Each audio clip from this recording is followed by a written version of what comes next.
I got 2 words for y'all niggas tonight. And that's, oh, whoa, whoa, yeah. Yeah. Yeah, and that's key right there. You think I'm just being goofy, which I am to a certain degree, but oh, whoa! I'm probably doing that shit a lot. To be honest with you. I want to hit it right. Pause. Now, we can call this Purple Christmas. It's that shit right here, boy. Give you niggas that work. Boy, yeah, that boy Moyo said, y'all gonna take this medicine, man.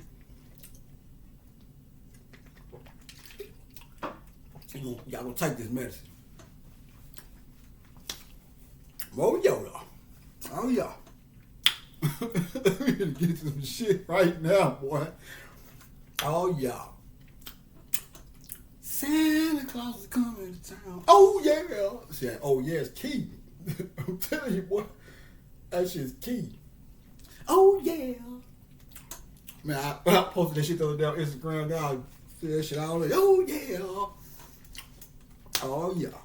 Oh yeah. All right, man. I gotta get y'all some more shit. It's a Christmas thing. I know it seems like I'm kind of late, but not really.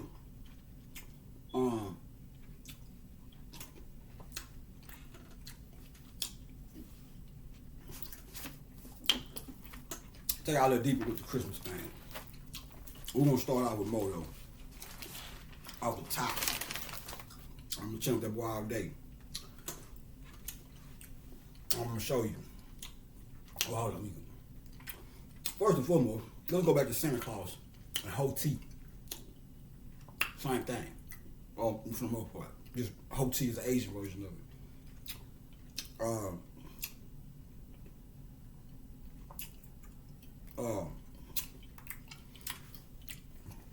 Remember I was telling y'all about the jolliness and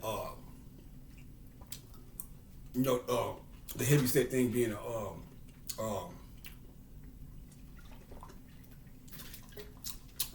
attribute of that.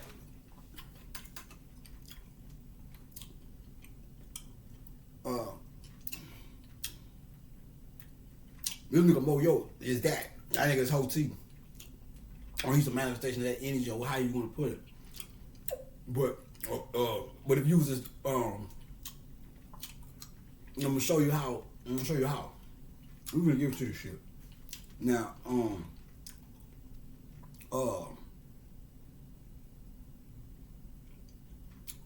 first and foremost, let's go back to the childhood thing too, because it all runs concurrent, all together or whatever. Now, Moyo, okay, you gotta go to school. We'll go back to my hood, which is it too. When I first started listening to school, and my apartment, Ravencrest, or Raven. But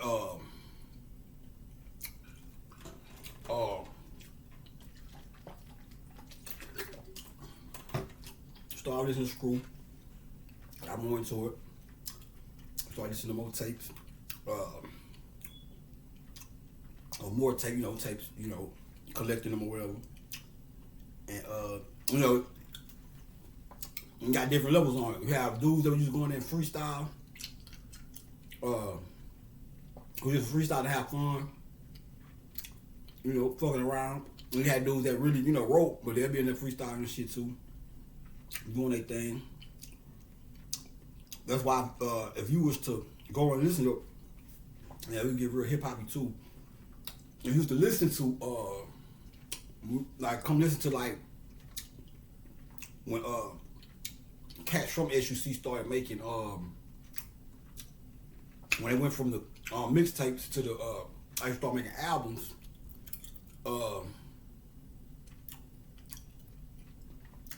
You go back and listen to let me get ahead of myself. Go back and listen to our albums.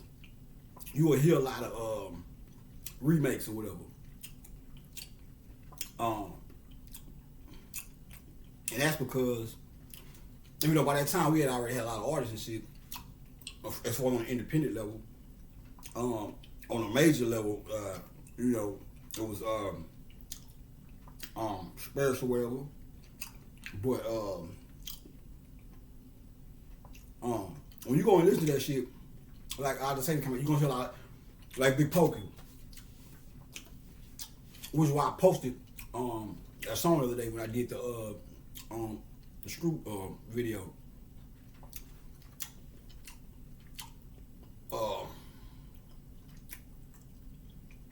Pokey dropped that like a year or two after Big died, but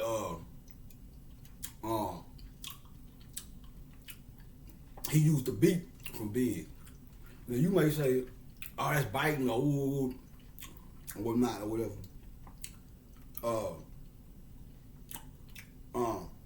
Now I wouldn't say that, but I can understand why somebody would say that. But the reason I wouldn't say that is because I know I'm from here, so I understand what was going on. Now people do remakes. Ain't nothing wrong with remakes. Like I tell niggas now, remakes and shit. For one, you want to know what you're doing. You gotta know what you're doing with that shit, man. You gonna remake the shit, do it. Do it good. Don't just, just do the best with the shit. But I can't explain it, but.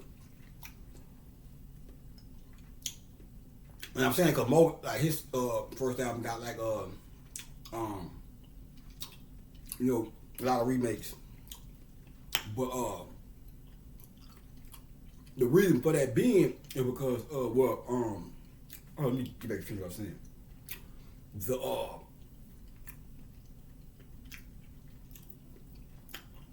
But relatively speaking, with the hip hop, like, see, he was able to like. Say it was from somewhere else, like New York or somewhere, Cali or whatever. I said I was New York because that's the home of hip hop, or where it's began at. So they're a little bit more staunched in hip hop, and they're I ain't saying this as a diss because I understand it's for a reason, but they're a little bit more rigid within. Or everybody else caught hell. Trying to, I don't want to put it like that. You hear stories, a lot of stories the Southern artists have. They be like, well, we was always trying to, that's the home, so we was always trying to show them, hey, we can do it too. And niggas shit on them or whatever. So, or what have you, that's the common story around here, motherfucker, for hip hop, in regards to regional, regions and shit. So, but I will say, you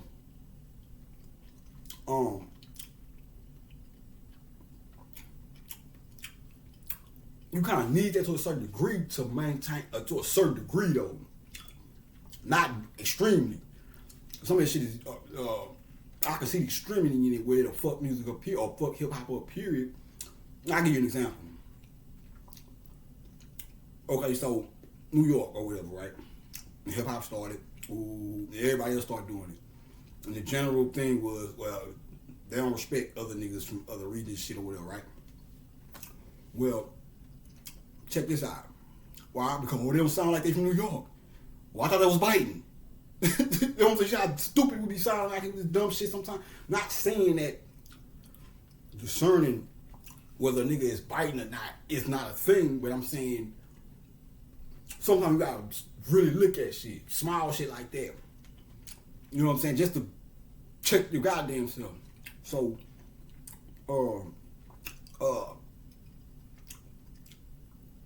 because if everything just and then if the nigga rap like he from and I ain't talking about now because everything's all mixed up right now, which is kind of a good thing, but it's kind of like it kind of hinders the originality of everything. Like I said, I can remember when, like I said, you watch videos. Today you watch some shit. You don't know what nigga. I could, now 90s I can put the shit on mute and watch Rap City, and damn near pretty much tell you what nigga was from without even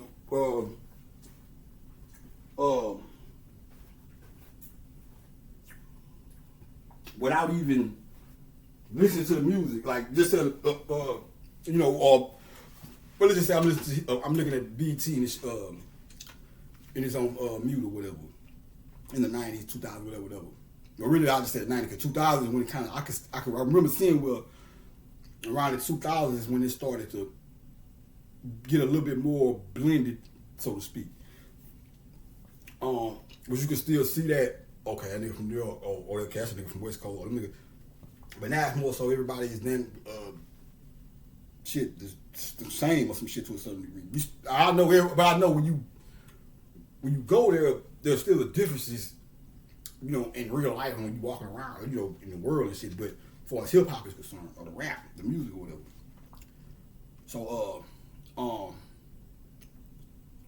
but let me go back to what I was saying about Modem. Because I know that's a thing. But the reason they did that, because you understand, we down here, we from the South.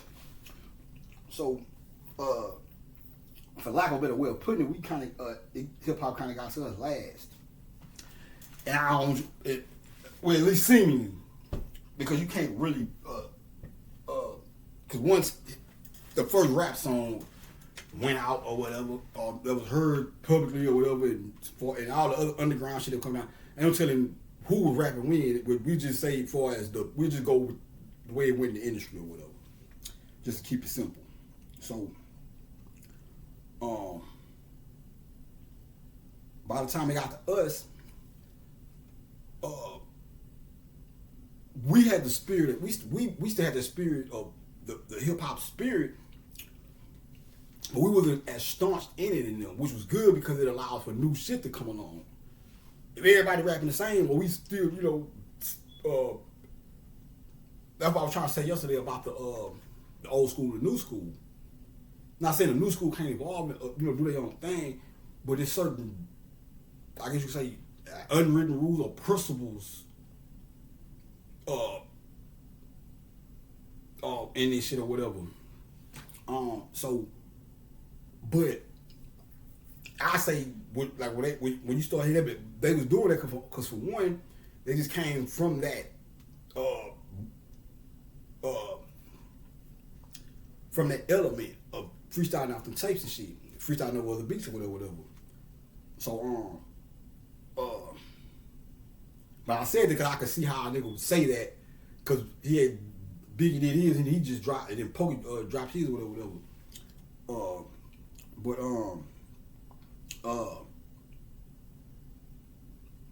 But anyway, I just want to speak on that. But let's go back to Big Mo.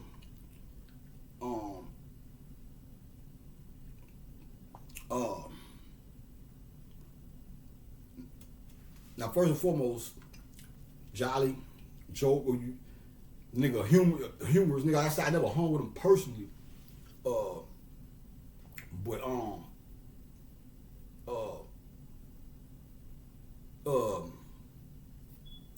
when you listen to City of Serve, you see the humor, blah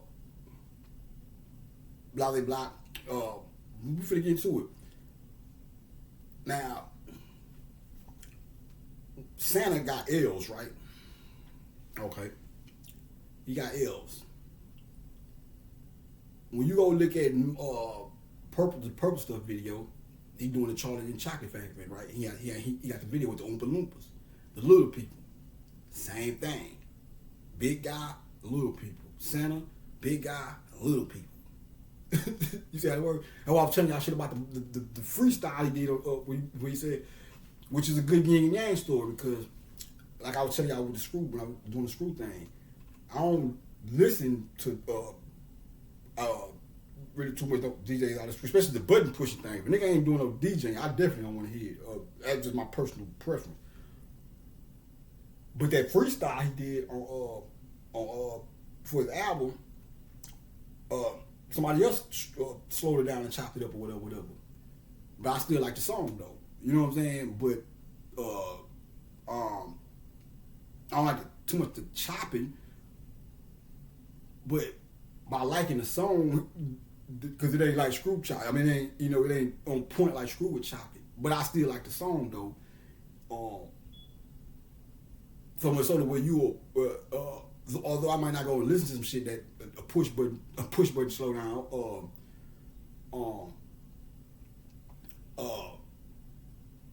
But when I listen to that song, even the chops and shit is a part. It's because it's a part of the rhythm or whatever.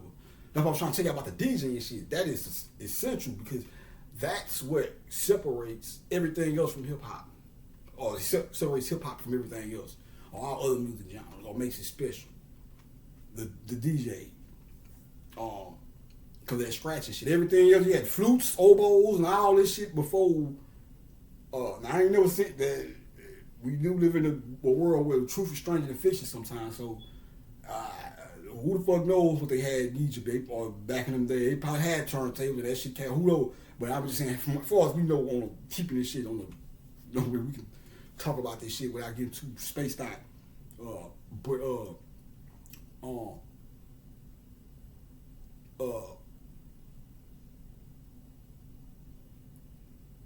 Because you might not look at a DJ as making music. Like if I make a beat and then a DJ do his thing on it, he cutting the scratch or whatever, you would look at him and say,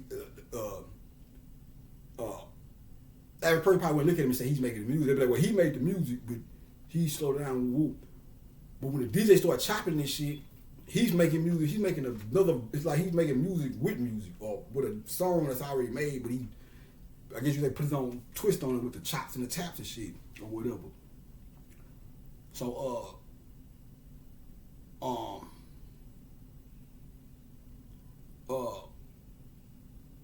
but yeah, man, when I went to when I was getting ready to do this, the day before yesterday, I get in the mode or whatever, I went and listened to that freestyle. Now mind you, I ain't heard City and Serve in a while or whatever. When last time I listened to this? It's been a minute.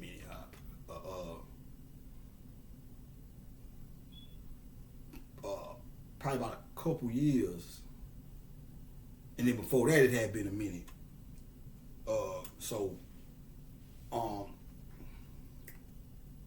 The crazy part about it is when I've been listening to it, that's how you know it's see.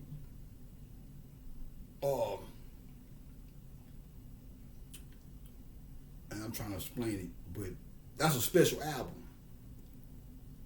Like I say, the summer it came out one of my favorite summers for one. Two, that was the same summer I went to see him in concert. That was one of my favorite summers. But because everything you had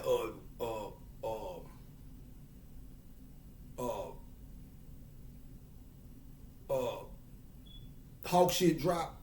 Then you had Hawk Mo. Fired up summer because all the balls was coming out or whatever. Which is these, whatever. But I was finna say these, they come down. He was big for us because, that's our, our artists or whatever, or local artists or whatever you want to call it, regional, however you put the shit or whatever. And that's interesting. That's an interesting thing to look at too. Just to look at how, first of all, they put emphasis on the importance of music. Because when you look at how, when I look at how it's like we down here doing some shit, which a nigga slowing down shit, nigga sip and serve. Now we, every region got their own shit, but I just look at how in Houston, just like any other place where, or just any, we ain't gotta just keep it with Houston. We just speak generally, so we'll get a better idea of it. But just think about how it could be an artist in a particular city, right? And it might be the hottest thing smoking in this city or his state or whatever. And them niggas, everybody on the move out there doing it, listening to him, whatever. And then across the coast, on another coast or whatever, and they don't know nothing about them. But that's like, it's like different, it's like two different worlds. musically speaking.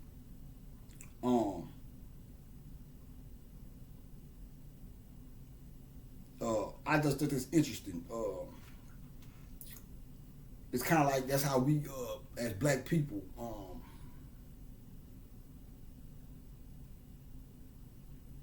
kind of like create worlds within worlds, or subcultures, or whatever you want to call them. And that's, I think, that's what I'm trying to say right now, because it go back to what I was saying about Screw and understanding how somebody would have a hard time, who was from here, who would have a hard time, who may have a hard time trying to get into it or whatever.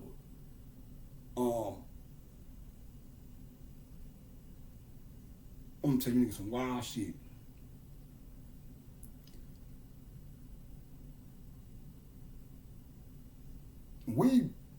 This shit, like Houston, I just speak for Texas. I say Texas or whatever. The only reason I'm keeping it boxed into Texas, not saying it ain't, it's really the whole fucking world on the cool, but because we in the Aquarian age. But I can see now why this shit all going together or whatever. We had a motherfucking now I'm telling you, I'm the usher in of the Aquarian age, right? Now the thing we used to do, like I say, my favorite thing, nigga, one of my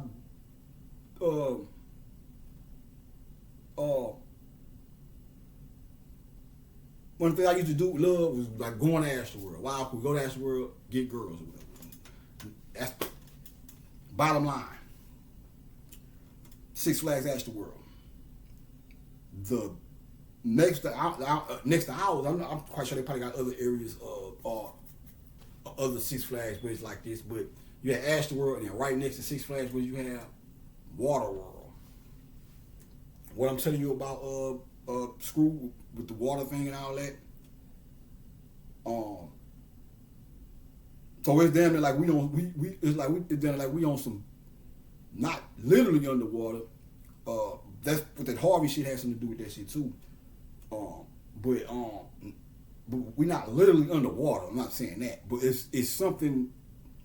And maybe I'll find a better words to explain it. But this region, because like I've told y'all before, there's certain special things about all these different places. That's why some of the names, the white people may have took over this shit and started naming shit. But even if they start naming shit, even they knew something or just so many words.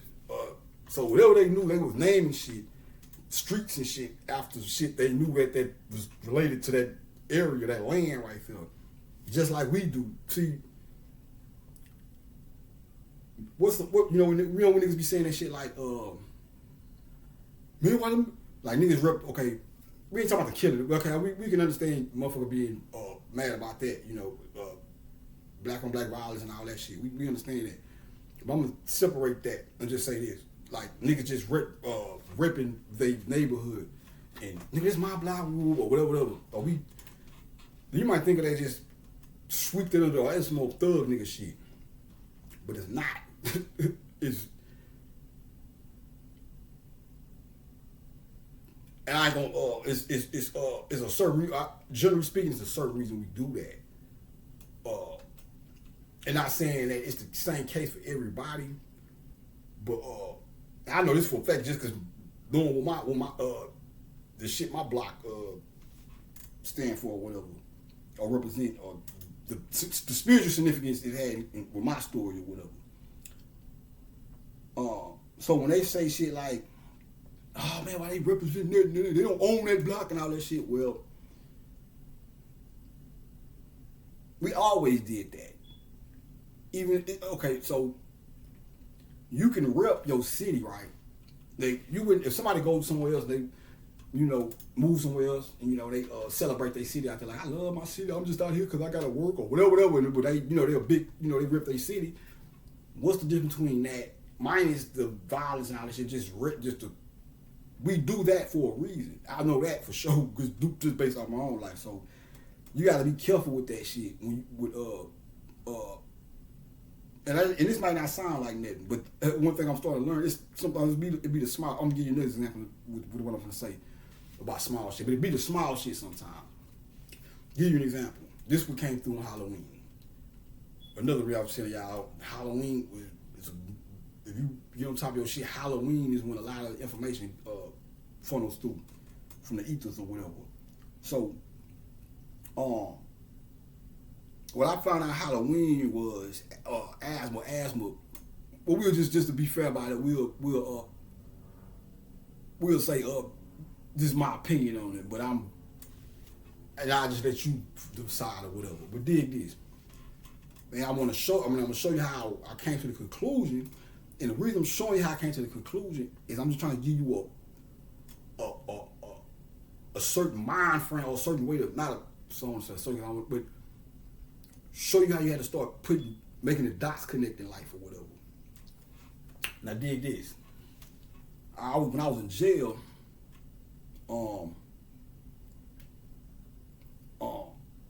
when I used to have to get to my locker, right? Because the lockers used to be under the bunk.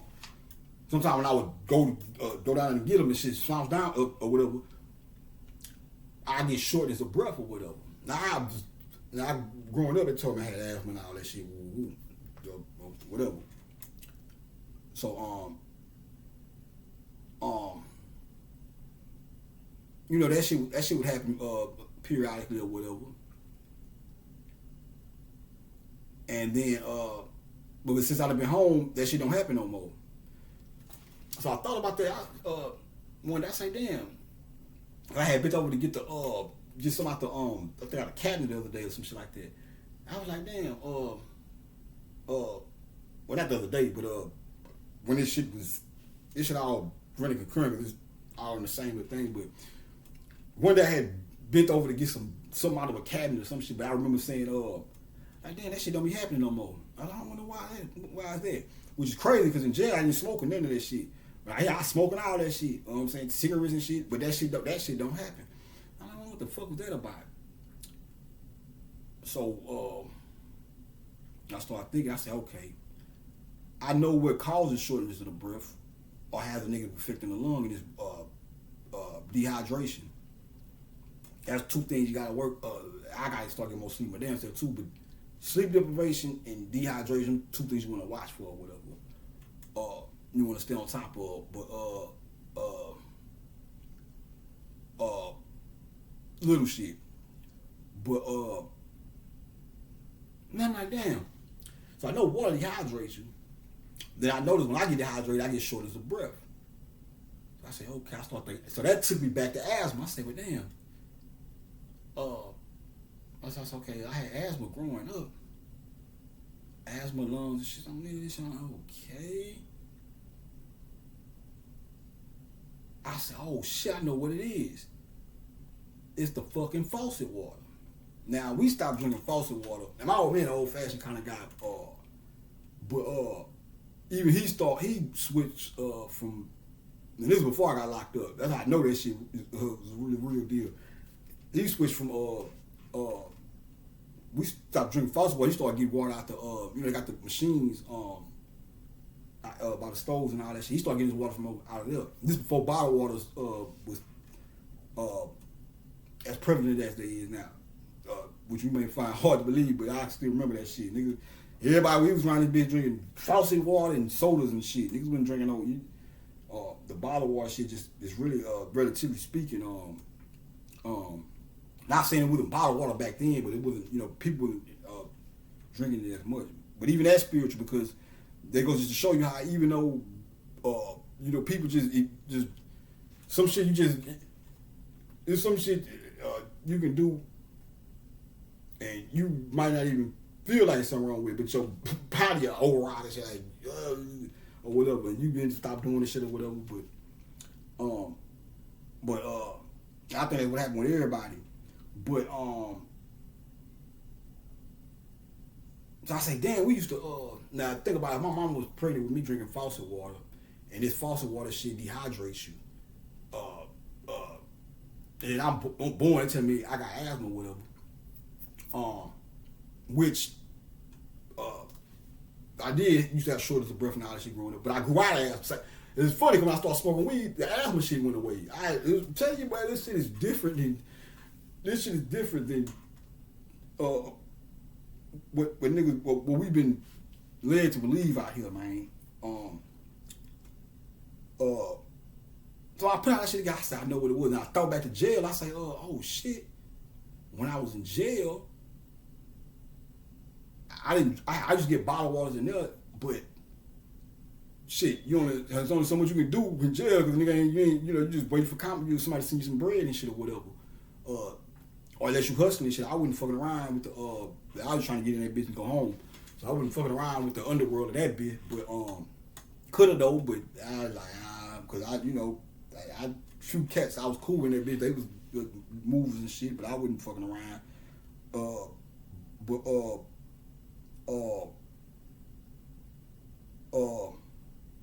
I couldn't afford bottled water like that, so it was time. Like now, I'm fucking false water. Period. Like I don't fuck around, but I stopped fucking with the store restaurant shit and all that. I don't fuck around at all. That shit is real. Cause it was one time the last time I had to drink faucet water, I ain't had no bread. I was fucked up, and I was staying with my partner. That's how I had to drink was faucet water, and that shit does dehydrate you. It was like the more I drunk that shit, the thirstier I got. But nigga wasn't paying attention that you young, you just back woo woo. But this is when when the Harvey shit was popping off or whatever. So I know the shit dehydrates. I know there ain't no fucking conspiracy to none of that shit. I really experienced it with my own goddamn body or whatever. So now put all that shit together, I say, man, that's fucking probably the cause of asthma. Whatever they call an asthma, the lung shit or whatever, it probably got something to do with the faucet water shit or whatever. Cause the more I got away from that shit, the more and more I stopped having breathing problems and shit or whatever. So I'm like, what the fuck this shit don't make no sense. I start smoking and the shortness of the breath shit from all the asthma and all that shit went away. So, but anyway, little shit though, like that you gotta. Now I'm quite sure. Like I said, most people today don't drink faucet water anyway. It ain't even a common thing, but just to show you, because they put fluoride in the faucet water. Just to show you little shit that be going on around here where they diabolical shit, man. That's why I be like, man, I don't want to go out of course anyway. But you see how that works? But the Big Mo, the Oompa Loompas or whatever. Now that night, not last night, but the night before that, or was the night before, about a couple days ago, when I was getting this shit ready, I was doing the balder thing, but with the barber shit had to do with the crib. I was in that little mode or whatever. So I went and listened to more. I had to listen to that in a while. And it's like that shit even, first and foremost, when you listen to it, it has for me, let me give you an example. Now, musically speaking, it'll be a little harder for somebody who's not familiar with or not from Houston or not familiar, because I know you got people everywhere dispersed that probably listen to him and shit, but you wouldn't it'll probably be for me I'm saying because I use that to do the inner child thing, to tap into the inner child or whatever.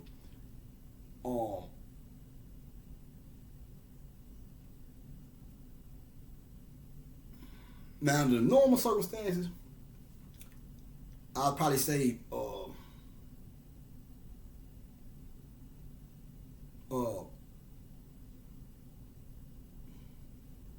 let me just put it like this. It works better for me because, or it'll work better for me or somebody from Houston that was in that era when it was happening, and it was actual a Big Mo fan or whatever. It would happen easier for them because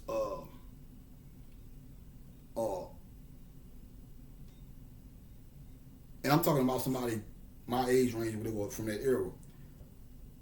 Because when you listen to it, it's gonna take you back to that time or whatever, or whatnot. So for me, it's a personal way to do it, or somebody from Houston or whatever, or we just have, generally speaking, a fan, but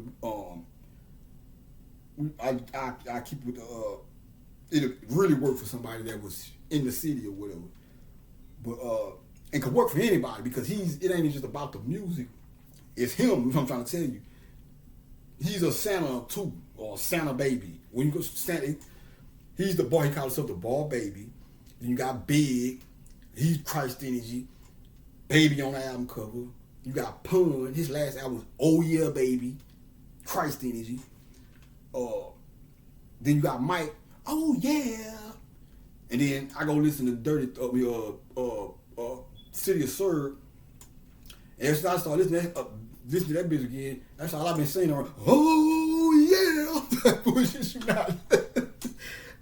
But that shit raises Kundalini energy.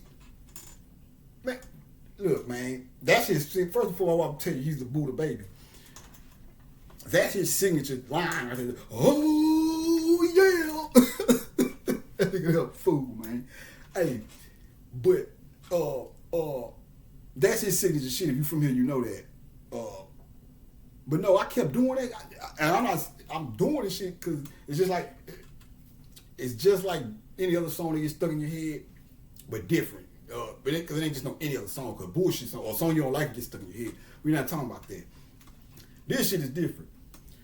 I kept, I'm saying it in the spirit of, well, I like the song too, ain't just a song stuck in my head. But you know how you hear a song and shit, and then you be singing that shit all day, whatever. It was that thing, but it was different. I could feel it was different. I couldn't put my finger on it. And I bullshit I sat down. I think I had got lost in the store and I sat down. When I sat down, I had hit that shit, man. I ain't hitting it like I want to. I think it's because of the camera and shit. I just told you something about them fucking cameras. Which I got to get back into that too. So I'm glad. That's a moment. He's helping me right now. He's helping. Don't get it twisted.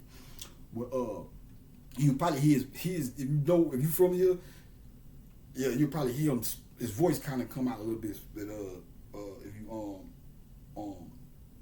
can catch it or whatever. But I sat down and I hit that shit again and I bullshit you and I say, oh shit, this is right cool. You gotta really say I ain't hitting it like it. You gotta the way that's how I know that nigga shit was raised up, because the way he hit it, it's something different, man. That boy is that dude, man. You know what I'm saying? Mo Yo, man. But I kept doing that shit. And the next thing you know, nigga, when I was doing it, I felt the Kundalini energy shoot up. I said, oh yeah, music. Man, I'll tell you why music is so important. And what did I tell y'all yesterday with I'm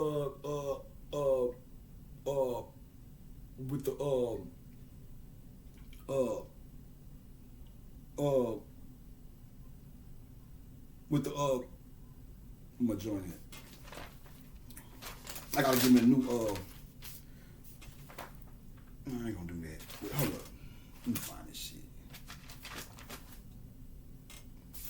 But that album there, man, another thing I was trying to say about that shit is like I went back and listen to that shit as of lately, and it just sounded like, you search it, shit get searched it, that shit timeless, put it like that.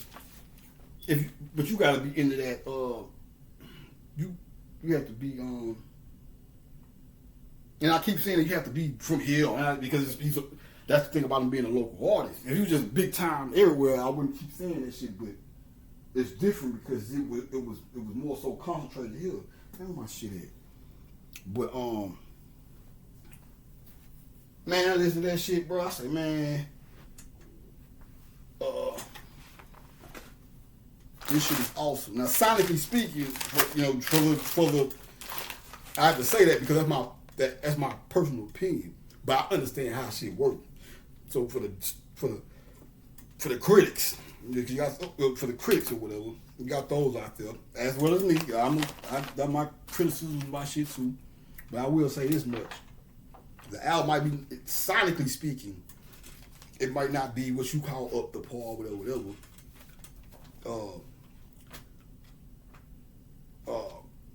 It might not be up the par, whatever, and it might not be your cup of tea. For me personally, that shit still got me. When I say I'm like, even with the music, I can see. I know it's working because when I was writing the other day, it was like I felt like that old me right there. She like, well, I don't say the old me. I felt more similar as far as my attention towards it. I feel more similar when I was young than how I've been. I just say since I've been out of jail or whatever. So just to put it simple, it's getting me more into music, generally speaking. So,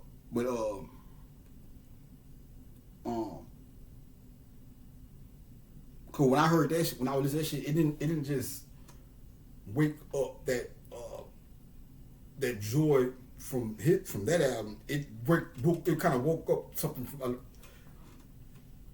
Excuse me, I know I'm chopping this shit up, but it woke something up from like that vigor that I had from. I still have it, but the vigor that I had from as a kid, because when you're young, like I was telling you yesterday, when you're young, it's gonna always be more. You always have to be more energetic towards music or whatever you get into because you're young and it's fresh or whatever.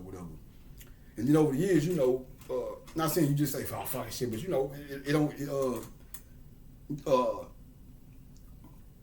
it's hard to get that. Just like drugs and shit, you do the shit too much, it get harder to get that original feeling out of it. So and you know what, nigga, that's all we did. Listen to music out there and shit, whatever. So we ain't saying you gotta just, well, I'm not gonna listen to music for 2 years. No shit like that, but just but anyway, it woke up that love that I had for music. That's the best way to put it. That love that I had for music, the level of love. I never lost the love for it, but it kind of took me back to that level of love that I had for music back then. And we'll give you another one for my dare to be different dudes out there, my drug free guys. When you go listen to that album,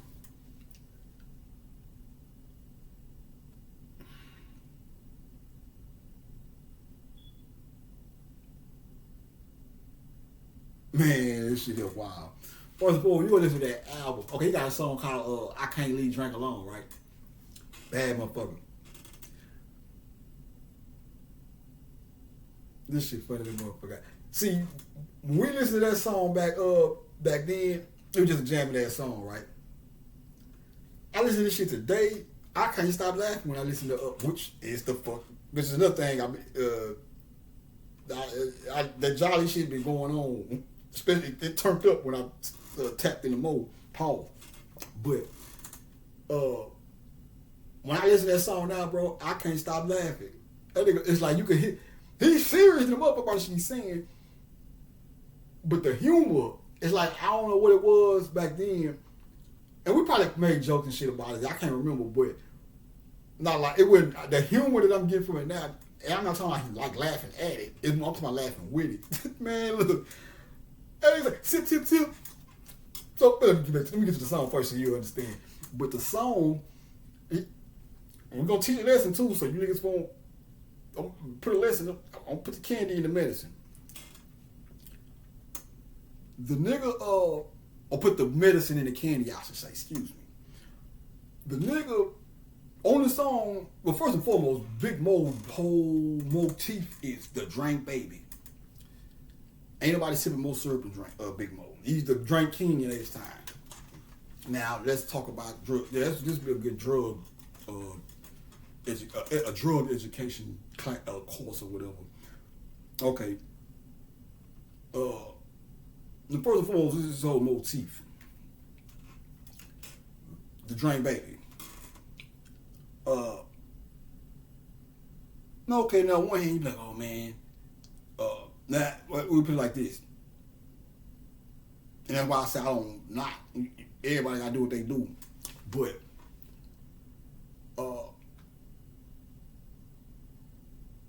that was his thing. It was his claim to fame.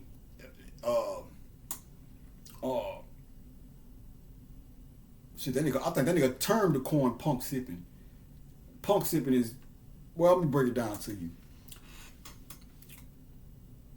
Okay, that nigga was sipping like pints and shit of that shit. Like, not even with soda, ice and shit. You know what I'm saying? Like them niggas on that level. Now you can judge and say, "Oh man, that's crazy." Ooh. All I can say, bro, is if the nigga can do that shit, maintain, he know what to do to keep himself from, which he obviously did. With fucking drugs, you can well, I don't say drugs, but if you get too caught up. That's what I was saying about the behavior. That's what I was telling you about when I was talking about the dip shit. When you get too caught up in the habit of some shit, the shit you gotta do to counteract that shit, you just slip up in that shit or whatever.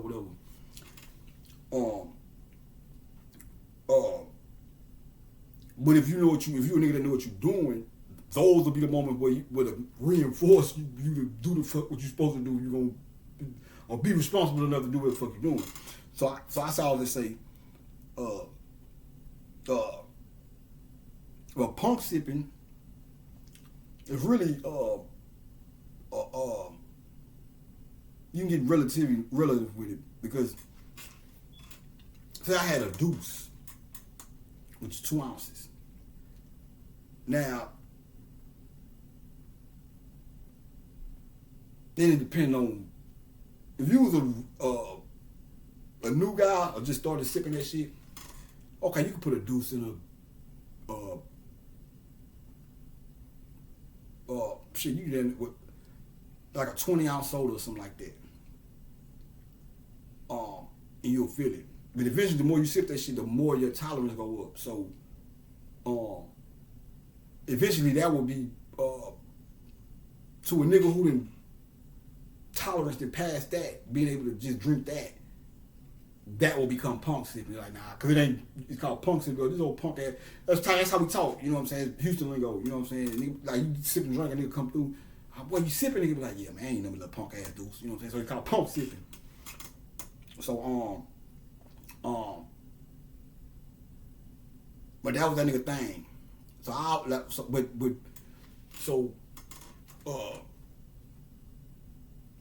remember when they asked, it was an interview or something, when they asked that nigga about the health thing, about whatever. And I can't remember in detail what he said. There's so many words. He'd be like, yeah, and I'm paraphrasing, something like, this is some got a thing about that, but he was like, you gotta drink a bunch of water, which is true. Which is about telling you about all this shit. You gotta drink a bunch of water. So the nigga he wasn't just don't think that's what I'm saying about people and what they do. A nigga might be doing something, and you might look at it and criticize it or feel some way about it, whatever. But when it all boils down to it, if that shit ain't affecting you, you gotta let nigga do what he do, because he could be doing some shit that you think is wrong or whatever, but on his path, it could be leading him to some shit he needs to see or do or whatever. Just like I see about sipping drink now. I'm gonna be honest with you. I don't sip that drink now, drink now because that shit is too expensive, for one. But I see right before I went to it was regular when I went to jail, and then I got locked up. When I was locked up, that's when I was celebrities and shit, big names start fucking with it. That shit shot the price up or whatever. Then when I came home, the shit was all prices was all high, so I ain't, you got other shit like the green shit and all that, but that's just still around. But the purple shit, the real deal, the purple and the choline and promethazine and shit, that shit is too. I don't give a fuck how much money I had, just out principle. The shit that I used when I was when I got locked up, that shit was like you get a deuce or you get a 4 ounces, like 4 ounces, like the highest it ever went when I was out, probably about 75 or some shit like that. But when niggas start first listening to Screw and finding out about drinking all that shit, before we even knew where to go get it from, because I was on the South, way easier on the Southeast, because that's why all that shit started at the SUC and all that, which made all this shit popular. But it was like 4s for 50 or whatever. Now that shit is like even talking like a 4 is like $200. I don't even know. I stopped keeping up with that shit, but that shit was getting ridiculous to the point where I was like, nah, man. Especially a nigga that came from the beginning, I just can't do it on principle, bro. And I love that shit. I ain't gonna lie, but remind you,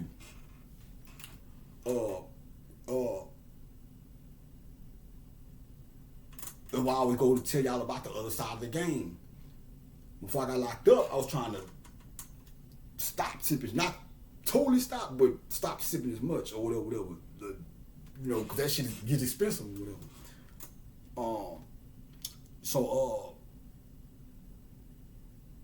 So you might say, well, why would you, if you were trying to stop before you left, why would you go? And not totally, but I was trying to get it to where a nigga wouldn't just sipping that shit all the time. But it wasn't like, I never had to, see with Mo them, you know, they do what he was doing whatever he do. So them niggas had bread to do that type of shit, like sip drink like that or whatever. For one, I never had that type of bread, you know, but I was sipping those deuces, foes and shit like that, or whatever.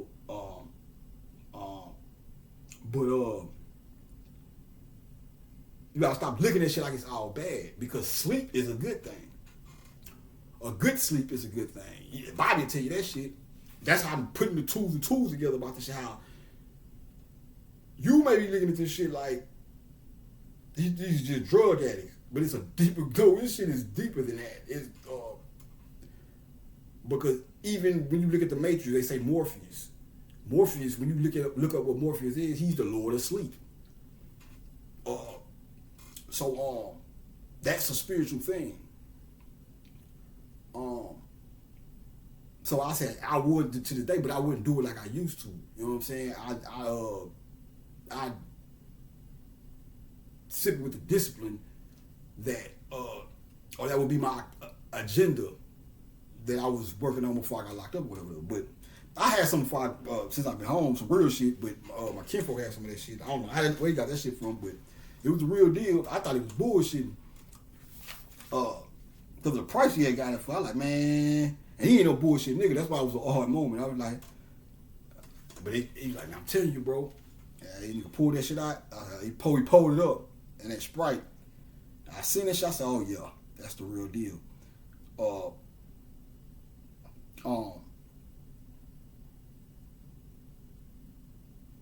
You know, that's why. But you know, you can meditate on that shit or something. That's what I'm trying to tell you. You can probably sip some drink, but we don't think like I said. We just nigga street within back then. At least. We was just street niggas and doing what we do. Ain't no nigga think about, let me sip and try to meditate on it and see what happened. You know what I'm saying? That's the type of shit they be scared of. So, for all we know, that whole shit could have been a fucking. That's just me speculating. Don't take that as the Bible or no shit like that. But you know what I'm saying? Because the way it happened makes sense too. When niggas, major celebrities start finding out about that shit, they gonna, you know, the nigga mentality. You see it with the jewelry and all that shit. Yeah. Nigga got $40 million now, he trying to buy as much of that shit he can. It's gonna fuck the rest of the streets off. And prices went up. So that could just be a natural thing. Or they could have done that shit on purpose.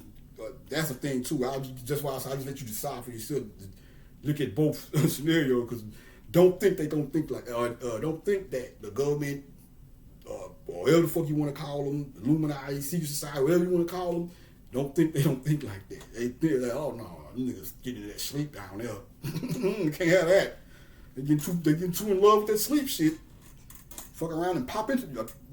You understand? These people know this shit. The shit I'm telling y'all now that I didn't know back then, and they little thing, whatever, they know this type of shit. So when they in this warfare, this is how they looking at you. They're like, you know. But I'm not saying that's the case. I'm just saying even if that's not the case, I wouldn't give a damn which way other. But I'm just saying this is how you have to start looking at shit when you're dealing with the ways of the world.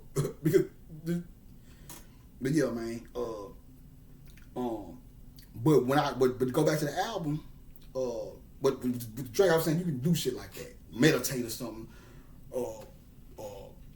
ain't just recreational shit. It's a, you know, cool out. You know what I'm saying? But you don't want to get to too much of a habit of it, because the shit is addictive. Which goes back to the song.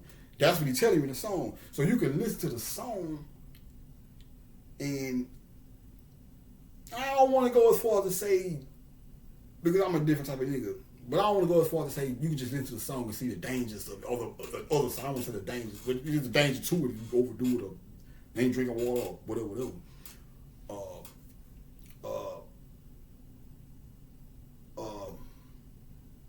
that's the dangers of it.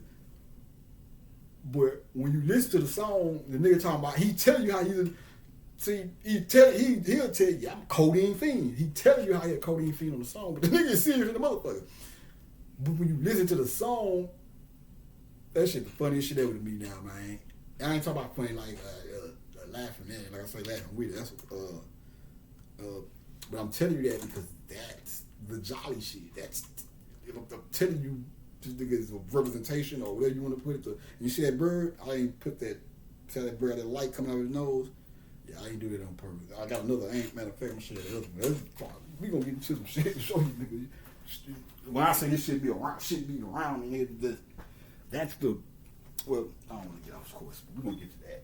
I'm gonna find my phone and show y'all niggas what I'm talking about. The little shit you have to just pay attention to. But that's the jolly shit. Now you might not be, and you might be a too deep nigga or whatever and can't get it, cause that can happen too. Nigga be like, man, nigga just talking. No, pay attention what the fuck I'm saying. That goes back to the whole kid, the inner child thing. You have to come to certain shit with an inner child mentality. Cause why? Like I always tell you, children are. That's why they always. Not gonna say all of them, but.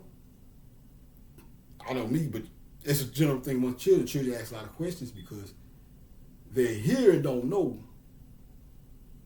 And they don't know. Just like me. I used to ride around my old man.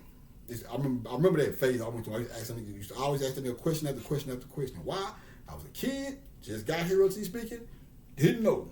So I just had to ask. You have to be like, but see, we lose that when we grow up.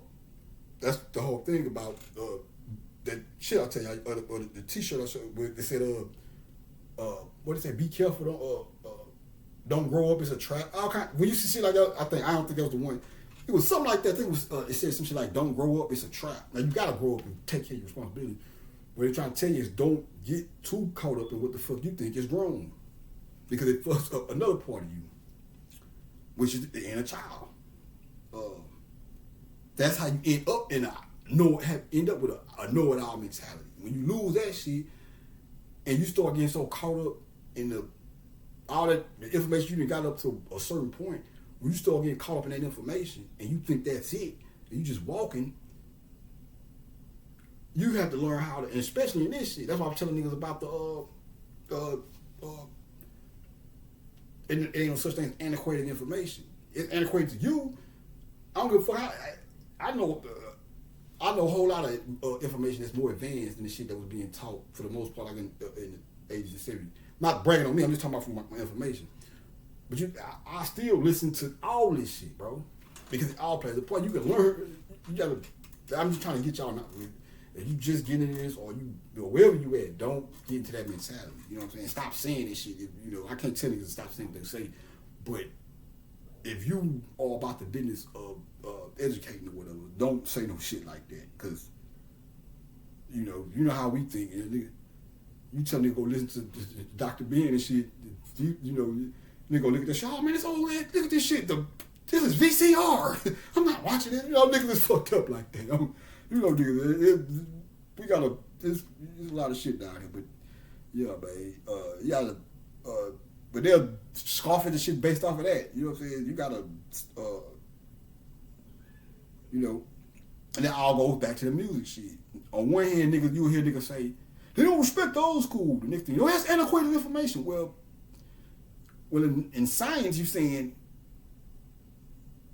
old information, or information that came out 10, 15, 20, 30 years, whatever, 20 years ago is antiquated. But then the same niggas, the same type of niggas, turn around and say, the youngsters don't respect the old school. Motherfucker, you don't respect the old school with the knowledge.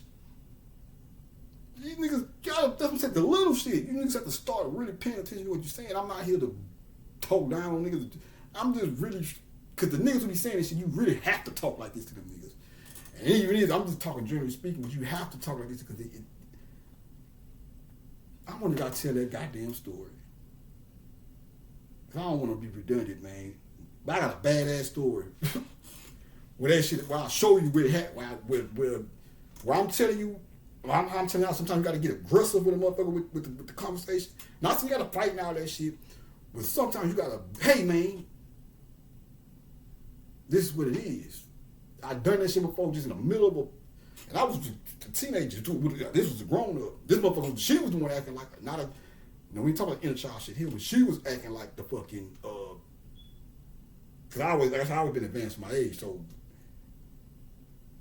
even then, if you was a grown up, fucking with me, if you came to me thinking you can, let's just say you was a scammer or some shit, you came to me thinking you can fuck over me because you older than me or get over on one, you'll fuck over yourself. Because I've seen it. I'm not saying this because I'm trying to brag. I'm seeing it on now. I'm probably past you mentally or whatever this bitch. So, I ain't bragging, but she, man, I don't know if I told that story. I might tell it on the next one. I don't want to jump too much shit up in here.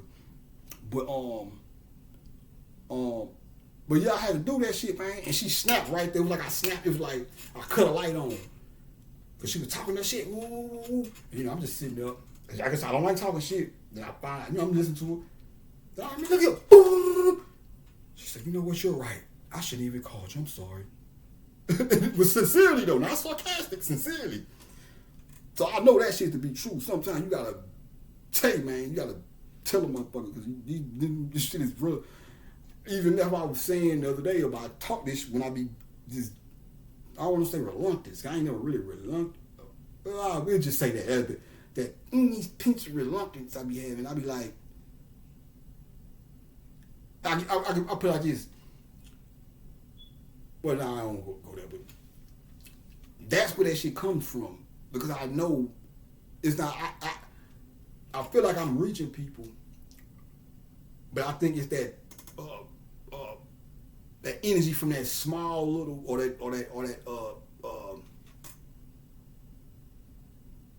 just knowing it's an element of motherfuckers out there that are hard headed as fuck. You know what I'm saying? When I say hard headed, I ain't talking about you tell them something they don't do it or you tell them don't do something they do it. No, I'm talking about hard headed like it can't shit get into them or it's hard to get shit past them or through to them or whatever. That's why I say that's another version. Like a hard head, you say, oh, you told them over and over and over. That's a hard head, but a hard real when you get to some real shit, a hard head is somebody that's too staunched in something. So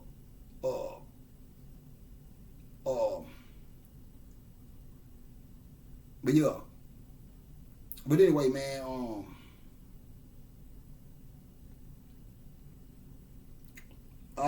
I said out there about the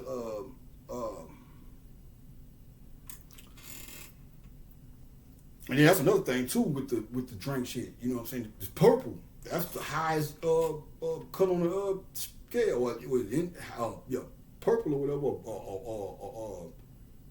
or indigo and all that shit. That's pineal gland shit. So it's quite possible. But then I wouldn't say that. Nah, see, I'm doing this with y'all to show y'all how I think. It's just this is a part of the learning process. That's why see.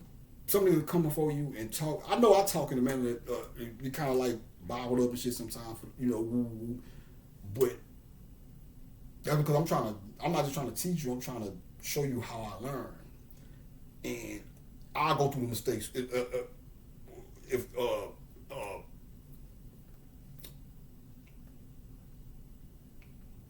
Man, wow, I'm trying to put this shit, man.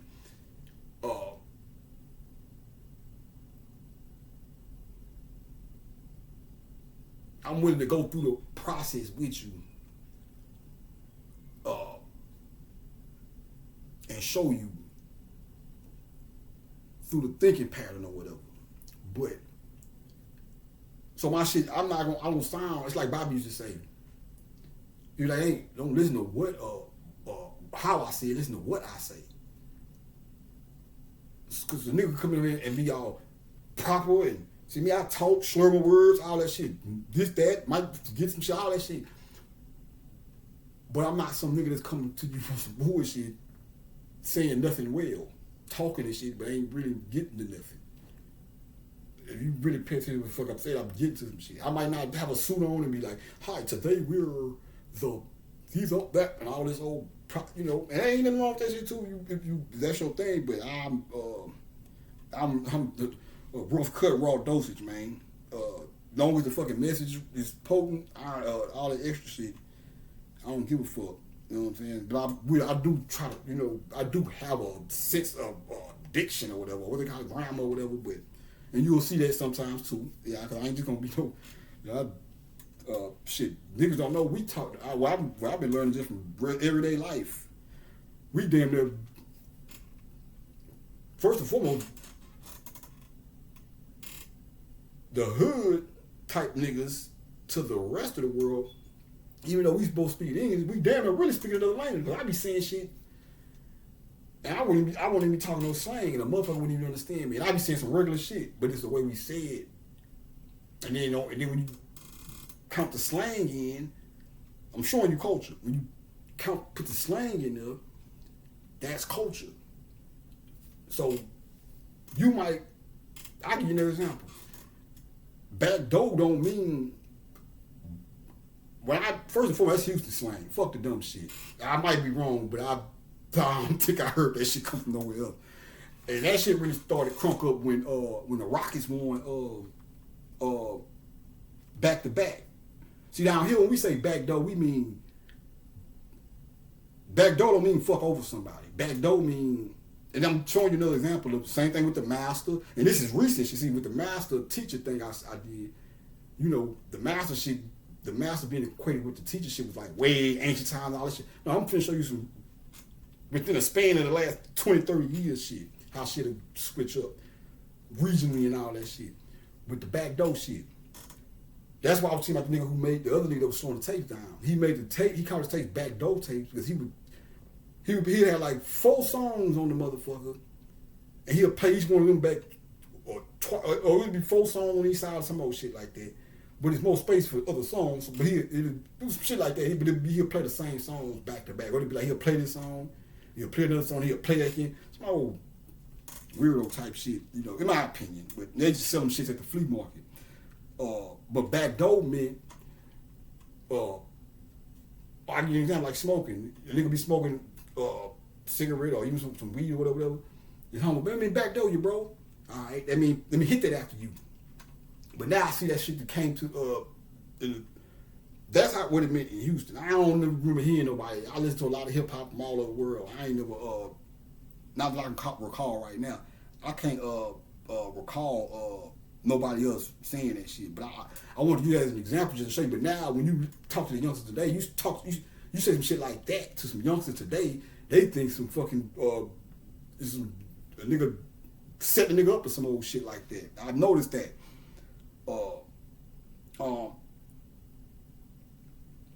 And you might say, well, what is that important? You should see the importance of it anyway. But even on a smaller scale, that could cause, if a nigga from my era is talking to another nigga and he's used that word, that can have fucked the whole conversation up.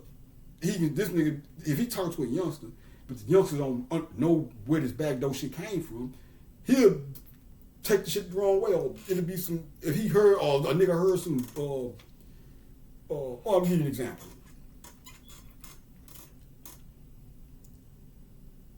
Say a nigga on the phone, he talking to his partner, and he like, and he tell a nigga, I'm trying to think of an example. Or just say a nigga on the phone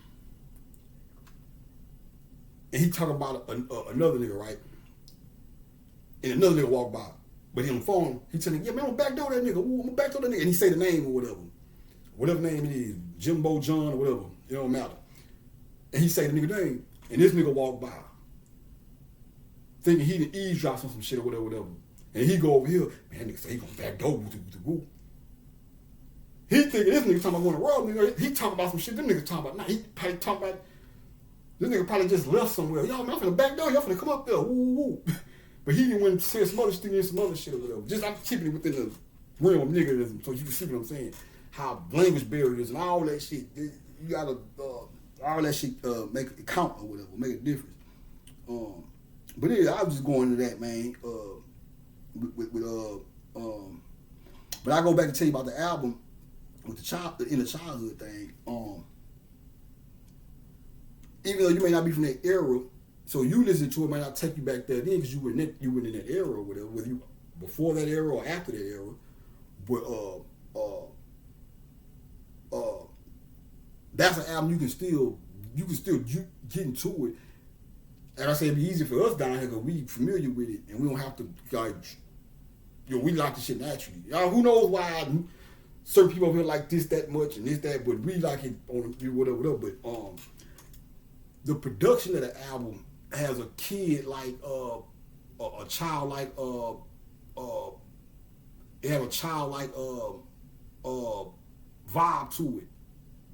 Still niggas talking gangster shit and all that shit, but when you listen to it, if you go listen to it, I give people enough credit to understand that they'll hear what I'm saying.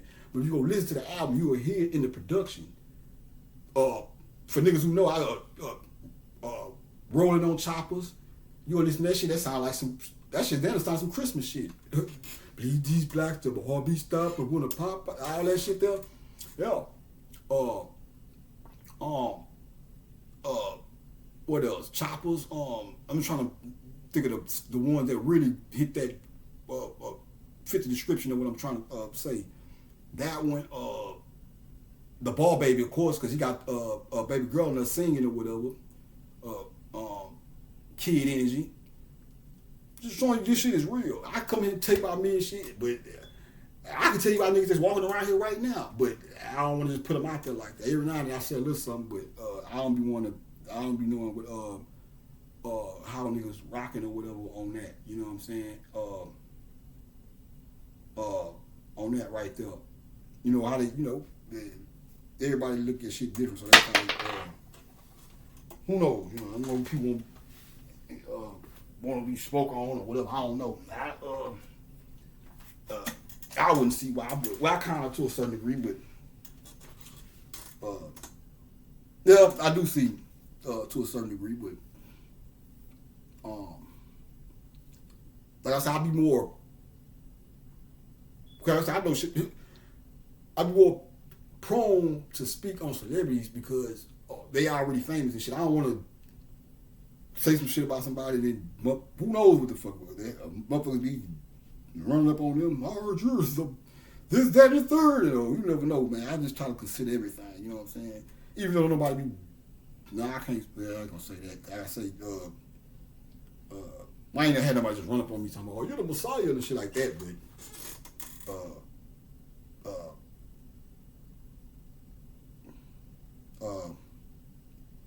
I will say somebody told me something the other day. I think they when I was out and about, I think they was trying to tell me fuck with my shit in a subtle way or whatever. I could be wrong, but I think they were trying to tell me. I appreciated that. Like I don't really get that. That's why I want to shout out my homegirl, Shamika and my boy Will, man. They like two. There's like two of the only people, not the only two, but like two of the few who I actually know growing up and all that shit. That says, like, man, I seen the shit, boy, you doing your thing or whatever. You know what I'm saying? Other than that, man, people just come around me and they act like they don't know or they know and just don't want to say nothing for whatever reasons. I can't necessarily knock them for that. All I would say is if you got any, I would rather you ask me some shit than to formulate a thought or formulate something in your head or negative that cause you to have a negative view. Even though I don't care what you say, but just for the sake of for the sake of keep confusion down. There ain't nothing about this shit I can't explain on whatever level. So as far as how it pertains to me and shit. So yeah, man. And that's just that era, just that whole era when all that shit came out, man. not only was it a good time in the city, it was really a good time for where I was at on the Southwest, where I'm from, or whatever. Because that's when everybody was, because I say the Southwest side of town is originally, that was like, there were white people out there. And then everybody started migrating from all the other all the other parts of the city that was already established black hoods and shit, and started moving to the West. And then by the time that came out, not only was everybody moving to the West, everybody was coming to the West to party or whatever. So you see them niggas all the time, they hood, these obviously, like I say, me saying it to somebody from somewhere else, probably it ain't gonna resonate, but in our little world, them niggas is celebrities or whatever, but that's what I was trying to tell y'all yesterday, like, I was telling you about the little Mo thing, it was like, I think it's because we got to see them niggas, we were from being fans of them, just fans of just listening to these niggas freestyle on tapes. And so we got to kind of like see a whole movement. Well, I just say me, because you know, we moved because you got SPC and all that before them, so it's like that's a thing too. But I think the reason why I put a little bit more emphasis on the SUC thing is because it kind of they're probably a little bit more popular than SPC, but SPC, them niggas is ill too. That's the if you was to look at, but you got that SUC too. I ain't trying to make it like them niggas just all flashy and shit, but there's no shit like that. By no means about that, because them niggas is spitters and all that shit too. We just talking about within the hip hop, the hip hop realm of things or whatever. When you fuck the SPC, is more. That would be like it's more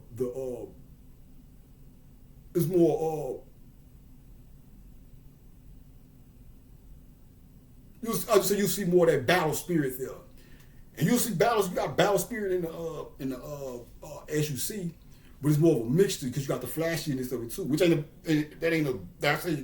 never said it's nothing wrong with being shiny and doing your thing. It's just that when you put too much emphasis on that, you know what I'm saying. And that's what happened, generally speaking. So when they just beat down on, because technically speaking, Biggie had a lot to do with the flashy shit too. But ushering that shit in. But with Biggie, I wouldn't look at Biggie and say he's the reason it got too materialistic. Now he was the example of the type of, because they were saying he didn't want to, a lot of that, from what I gathered, just from studying him or whatever.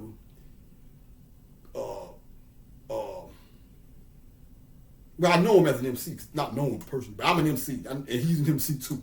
I know how MCs think. Although I differ from him, if this is true, because I heard he didn't like Juicy, which I understand. Well, first of all, when I heard he didn't like Juicy, go back to telling you how you got to come out your own shit sometimes. I like Juicy. First song I ever heard from him, introduced me to him. But I had stopped thinking. I said, well, one, I can see why he ain't like it, because really, I personally learned how to, I guess since I was growing up with it, I kind of learned how to, I never really had a problem with, what's the word I'm looking for, absorbing that whole, like you say, flash. I'm not a flash nigga like that, but I'm talking about, niggas like to talk about, we ain't got just a bunch of fucking money and shit, just being a fly motherfucker and talking about it or whatever. You know what I'm saying? But,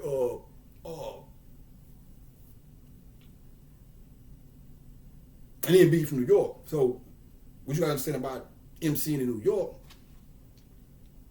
the shit he was doing, the flashy part was really like the side dish. He wanted to do it's a business though, so it's best to have all that shit. You know what I'm saying? Package that shit together. Just so you can have a wider appeal or whatever. Like I say, the problem with it became when niggas start, it became too much.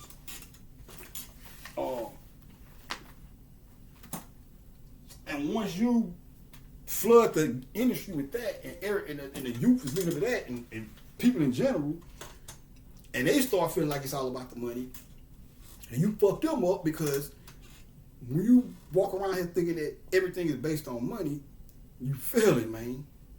I'm telling you that you can't, if you because that's materialistic shit. Get your money, do whatever you gonna do. I ain't saying don't try to get rich or whatever you trying to do, because it is crazy around here. So you want to try to keep as much ducats in your pocket as you can and shit.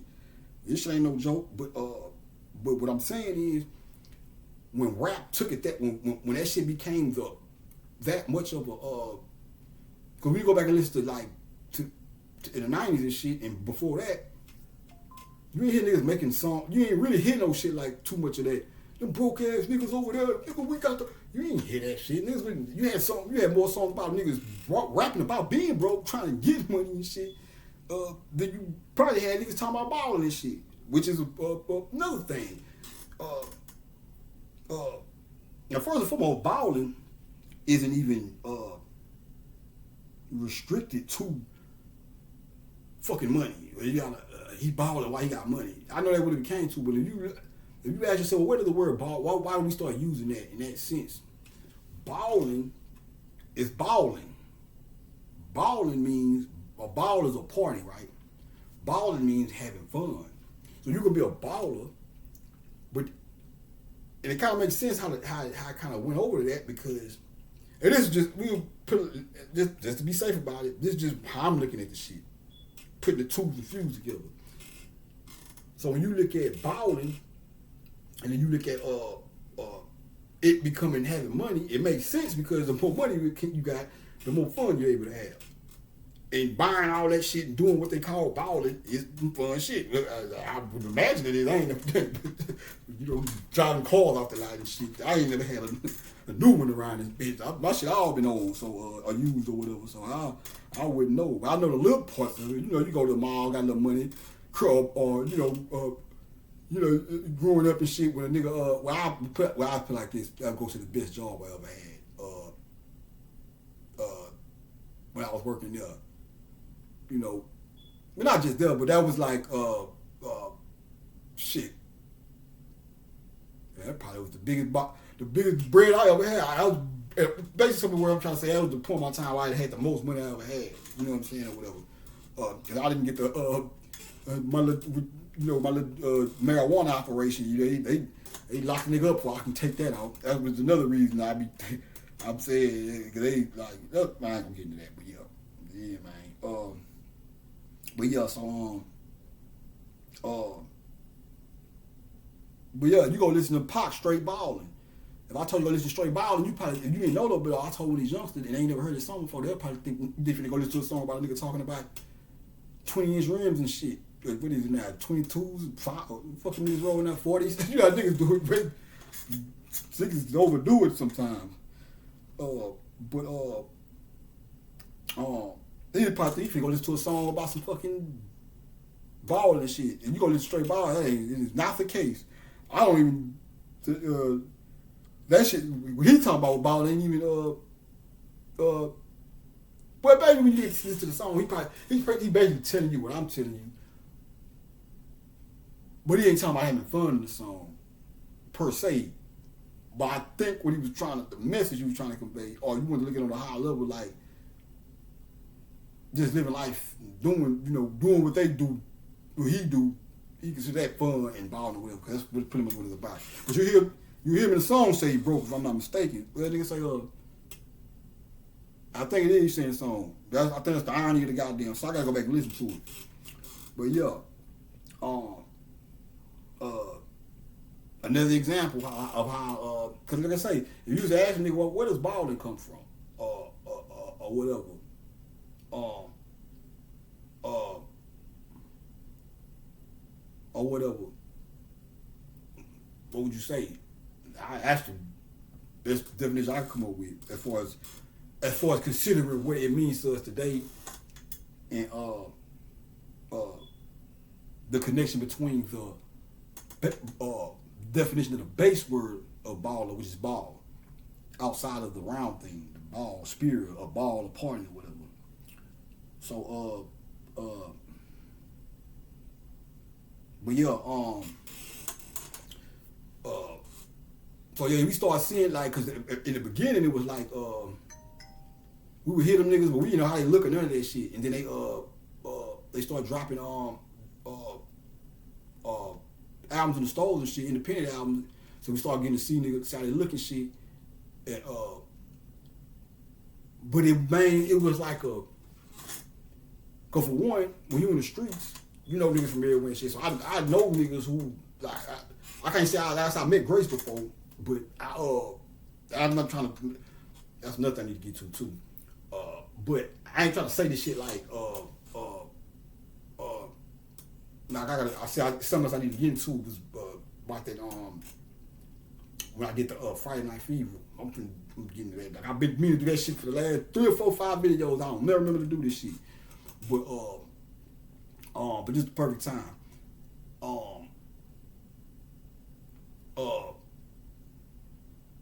I ain't trying to make it seem like I'm finna go hang with the. Nah, but when you from the city and you really in the streets, you know, not even directly, you just bumping into certain niggas and woo woo, this, that, the third. Like it was, I remember before I got locked up,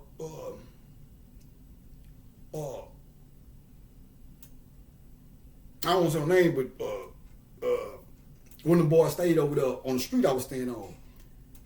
And there was a nigga I was selling grass to, but the nigga I was selling grass to, he was coming over to get grass from me to go fuck with Murdo, because Rose stayed right across the street from me. Oh shit, I didn't say the nigga name. My bad, bro. But Rose stayed, I don't even know, but I just go to the store. But Rose stayed right across the street from me. I don't know, man.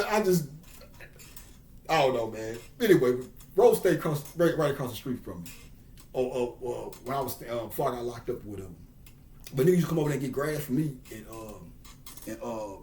take it to him. But it's shit like that, you know what I'm saying? So you had that type of shit happening or whatever. But I said all that to say because and I'm just saying this from my perspective. It almost felt like we look at them niggas like celebrities, the same way everybody else look at they rappers that they admire, whatever. But it almost seemed like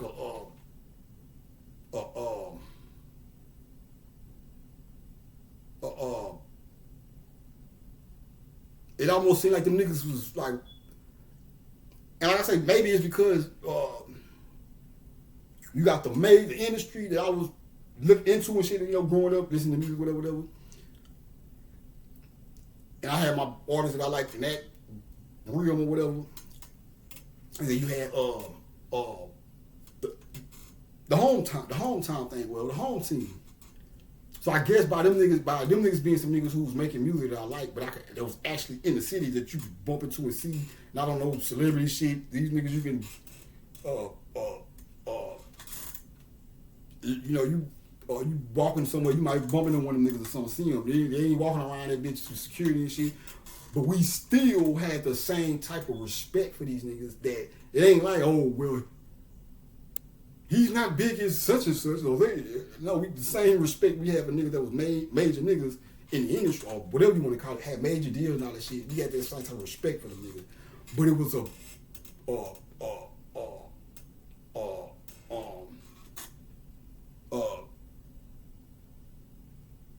cause you, like I said, you street niggas, so you might end up, if you doing street business, you might end up bumping them niggas doing street shit or whatever. So,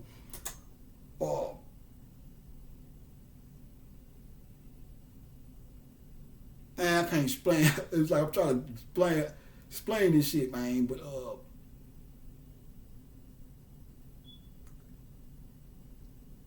cause I'm going back to what I was telling you about Mo and the situation with Mo. And like I say, when you know, when the disrespect thing, it ain't to knock them folks or whatever, man. That's, you know, I ain't in like I say, reopening old wounds and shit. That shit was a long time ago. But I'm trying to base it off of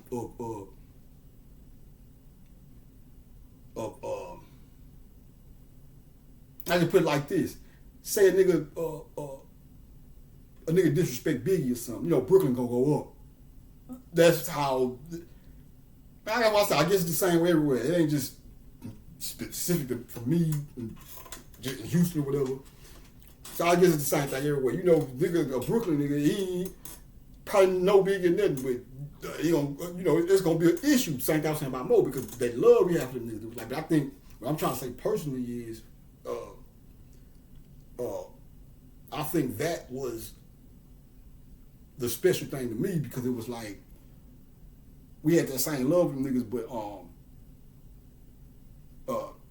even though you don't know them, that's what I'm trying to say. Even though I might not know a lot of niggas personally, you still feel like y'all homeboys or some shit because when you listen to the tapes, you listen to the tapes, you know, listen to the shit he's saying, woo, woo, woo, and everybody having a so it developed a certain type of decorum, I think the word I'm looking for, but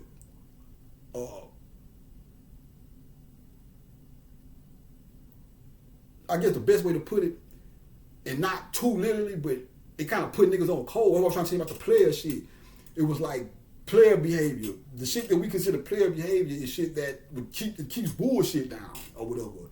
And keep shit on a level, fair. You know what I'm saying? So many ways. If I had to put it if I had to get it square as I could possibly put it to explain what I'm saying, that's what I would say to keep shit level, my yacht, or so to speak, or whatever. That's, you know, keeping it player. They even got some shit ever called napkin player, but that's a whole other story. But so it's like when you listen to some tapes and you influenced by that vibe. You ain't just getting the music. You got niggas on there that's giving you real good game or whatever. So it kind of like built the type of mentality, I guess, so to speak, or whatever. So by the time you end up meet one of them niggas, like, cause I do meet some of them niggas throughout my Jackasot Make Grace or whatever. You just then like you already know them niggas to a certain degree, cause they all different too. You can't just put everybody in one box and say they all the same and this and the third, or overgeneralize. But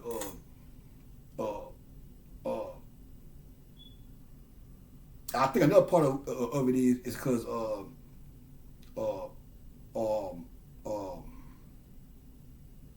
is because the talent. The talent level is on the same level them niggas is on in the industry or whatever. But so I think that was another reason why niggas respected them. It was like, you know, them niggas is just as good, but you know, everybody different, you know.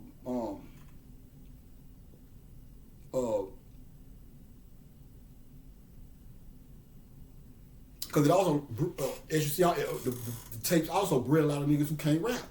Any bred niggas who can rap. It was just how it went though. It's like, but generally speaking, one thing I say about the tapes is it made it fun to have. It made it to where niggas who didn't even rap could have fun rapping and not, you know.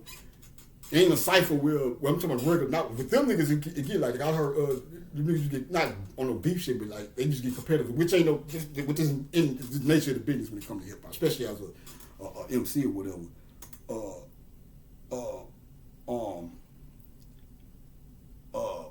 But what I'm trying to say is, first they was doing it on the tapes, and niggas got to literally see this go from an underground thing within the underground to the whole city on this shit. Because I could tell you when I first started listening to Screw, that it was as popular as it became. Like I say, it wasn't even niggas. I was like one of the only niggas in I was in middle school, but niggas in my middle school, most of them guys didn't even. They didn't know about no Screw and shit like that. Niggas in school ain't started talking about and Screw till like I was listening to Screw like in the 5th grade or some shit like that.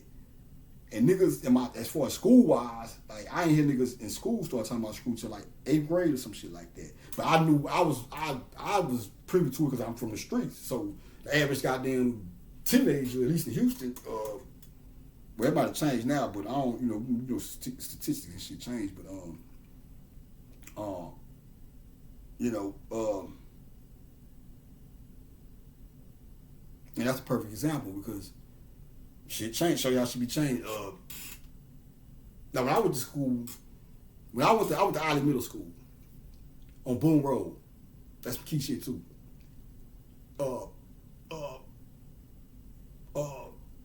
No, when I went to Ollie, it was cool or whatever. You know, we had our few.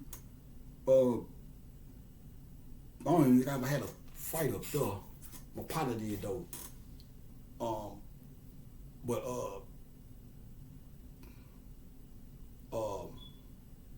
we had a few. For us personally, the school over. Let me just get it. I went to my personal shit. The school overall, when I went, was pretty much cool. It was decent. You know, you go in, you might have a fight or some shit. Something might happen, but it wasn't like Eastside High no shit like that. Now the way it was before because like I said, all my partners and shit was already there before. I was still in elementary and they was already middle school and shit. But the way they used to talk about that motherfucker, it was damn near Eastside High-ish. Probably not as extreme, but it was on that in that era or bad school or whatever you want to call it.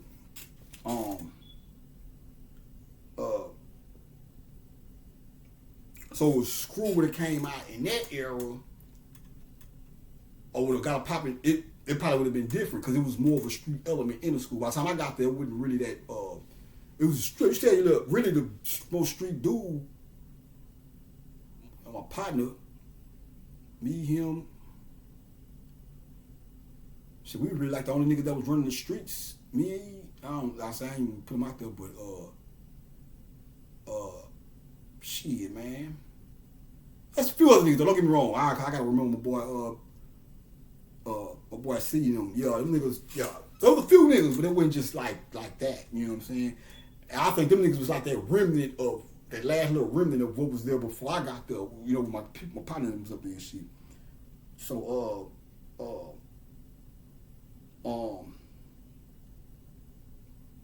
yeah, I didn't even hear niggas in school start talking about school shit like that. In the 8th grade and shit or whatever.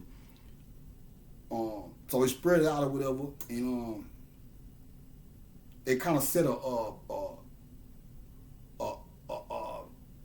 unspoken, unwritten player book or something like that. You want to put it like that? You know what I'm saying? So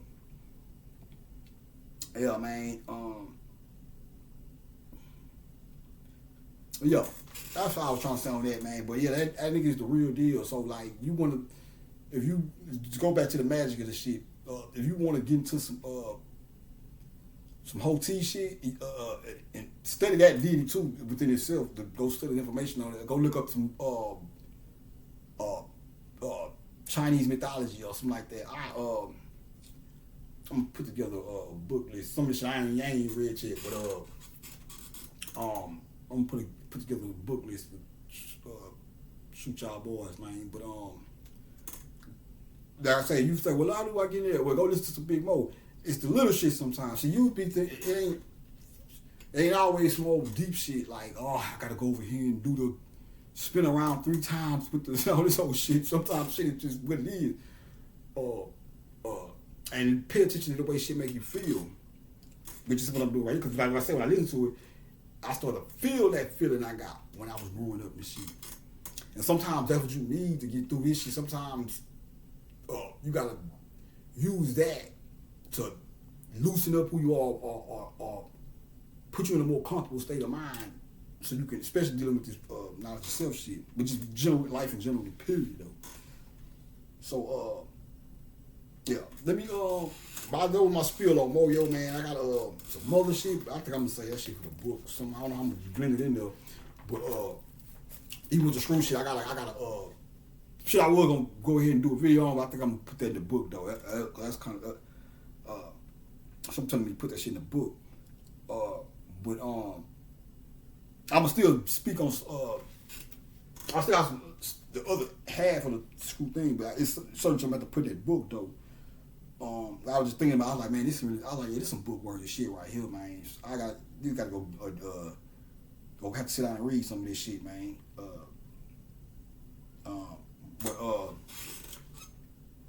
Let me go back to now I'll think about some more motion because it's something else. I'm tripping. I mean, I ain't tripping, but I'm trying to think. That's what it was, the story. Okay, anyway, so I got up this morning, went outside, rolled one. I went listen to Mo. came through. Chop it up. I go to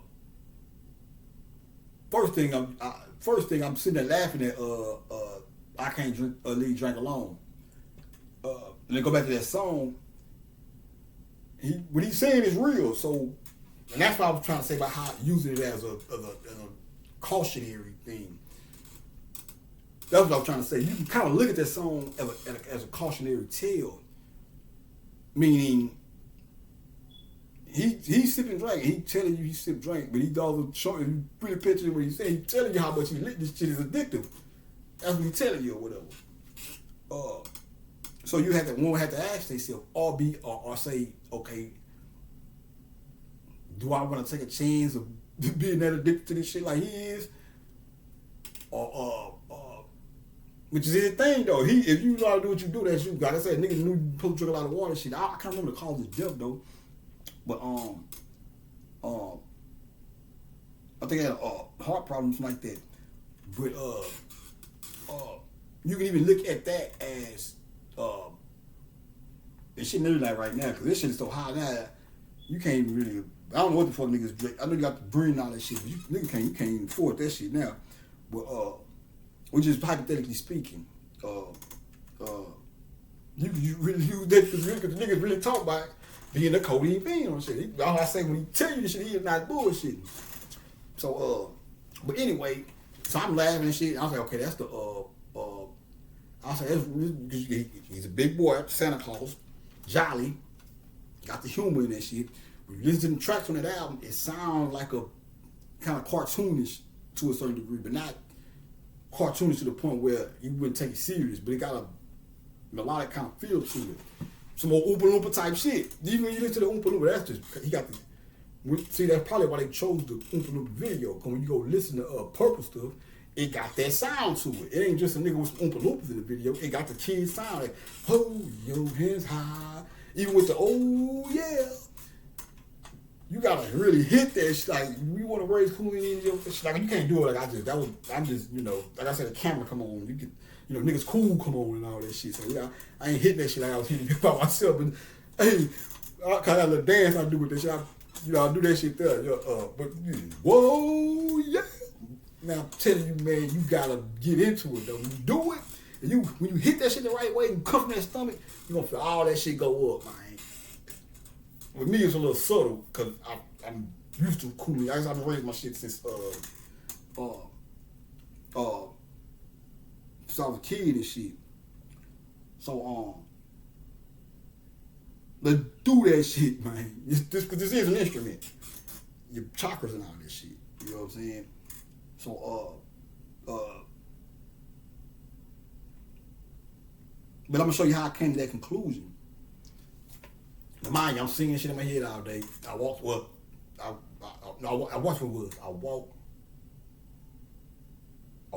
walk to the stove.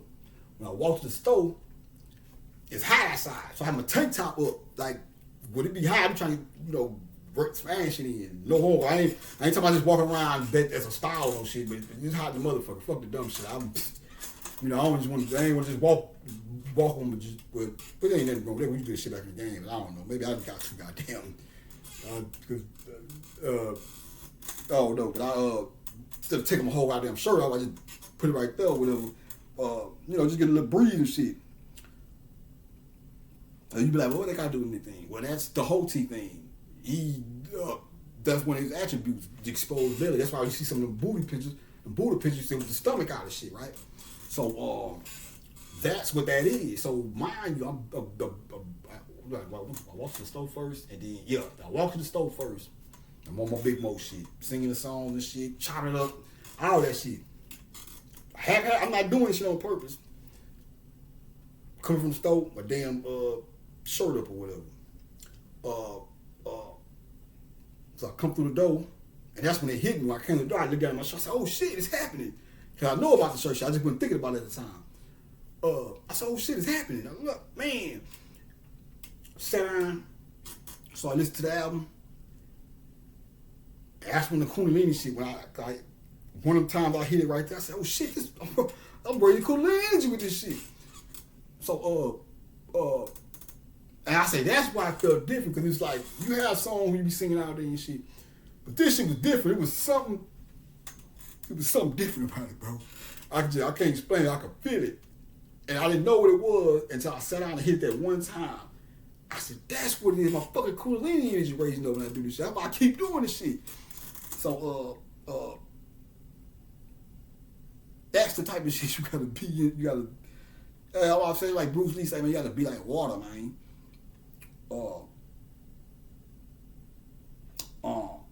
And I'll give y'all niggas this one, but I don't like putting too much of my damn personal fucking business. But I'm gonna go ahead and give y'all this one, man. Fuck it. Okay, this is how I rock.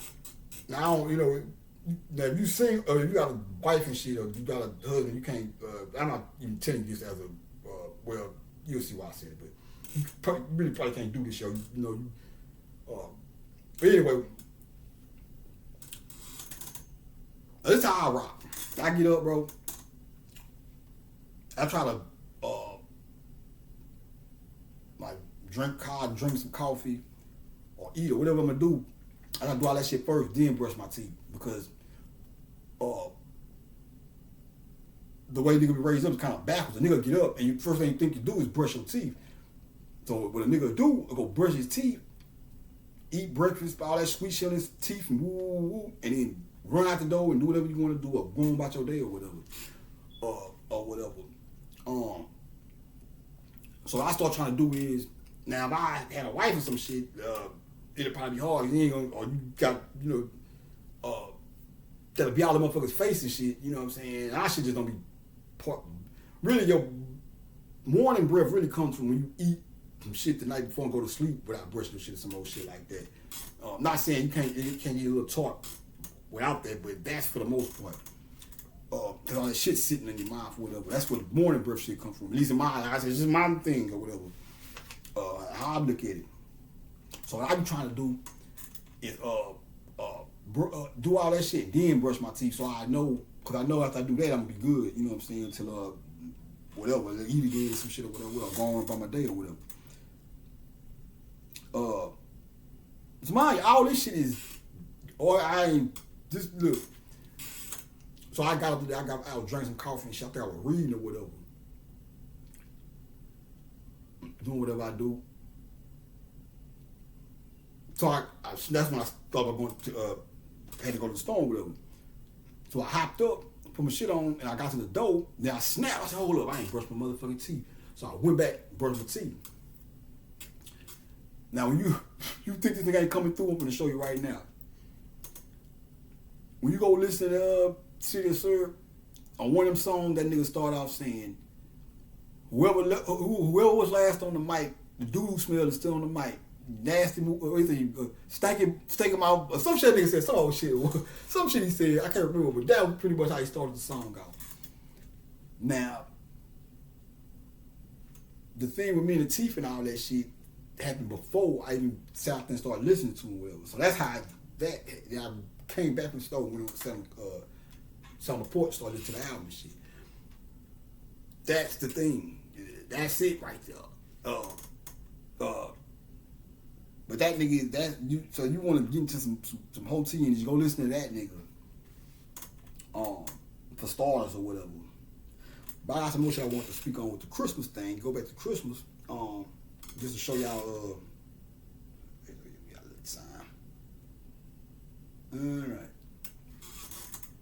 So to go back to the Christmas thing.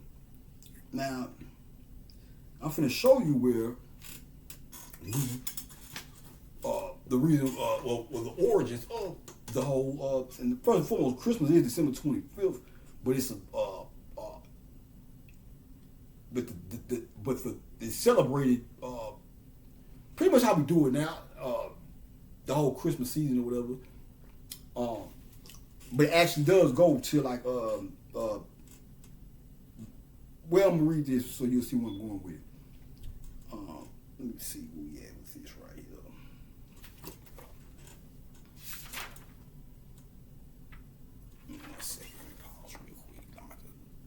All right.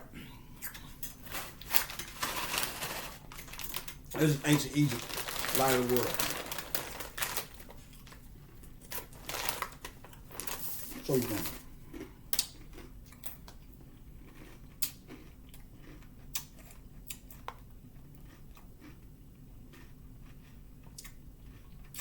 It says,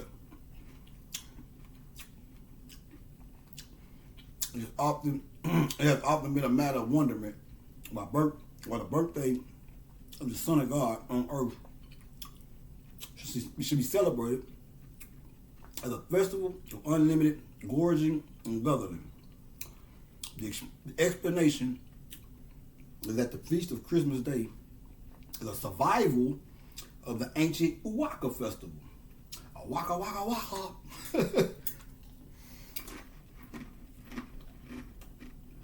With which the rebirth part stuff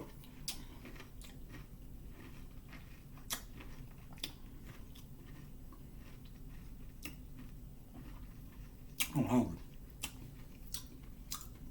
God excuse me. But I'll read it again. It has often been a matter of wonderment why the birthday of the Son of God on earth should be celebrated as a festival of unlimited gorging and guzzling, eating and drinking. Holiday shit. Been doing it. The explanation of the feast of Christmas Day is a survival of the ancient Waka festival, with which the rebirth of the Nilotic year was celebrated with uproarious revelings and rejoicing as the festival of returning food and drink. It was at once the natal day of the Nile and of the Mesu, or the Messianic child, under his various names. It is called the birthday of Osiris in the ritual. Osiris, or the young god Horus, came to earth as Lord of Wine, and is said to be full of wine at the Fair Uwaka festival. The rubric to chapter 130, the rubric to chapter 130 states that bread, beer, wine, and all good things, bread, beer, wine, and bread, beer, wine, for you fucking bread, beer, and wine, niggas, and all good things are to be offered to the mains upon the birthday of Osiris, which in the course of time became equivalent to our New Year's festival or Christmas Day. The grapes were ripe. In Egypt at the time the imagery was given its starry setting. This offers a datum as determinative of time and season. The times might change in heaven's enormous year. Other doctrines be developed under other names. The grapes be turned to raisins, but the old festival intoxication still live when celebrated in the name of Christ. The baby that is born on Christmas Day in the morning is Horus of the inundation of the inundation, which means the flood.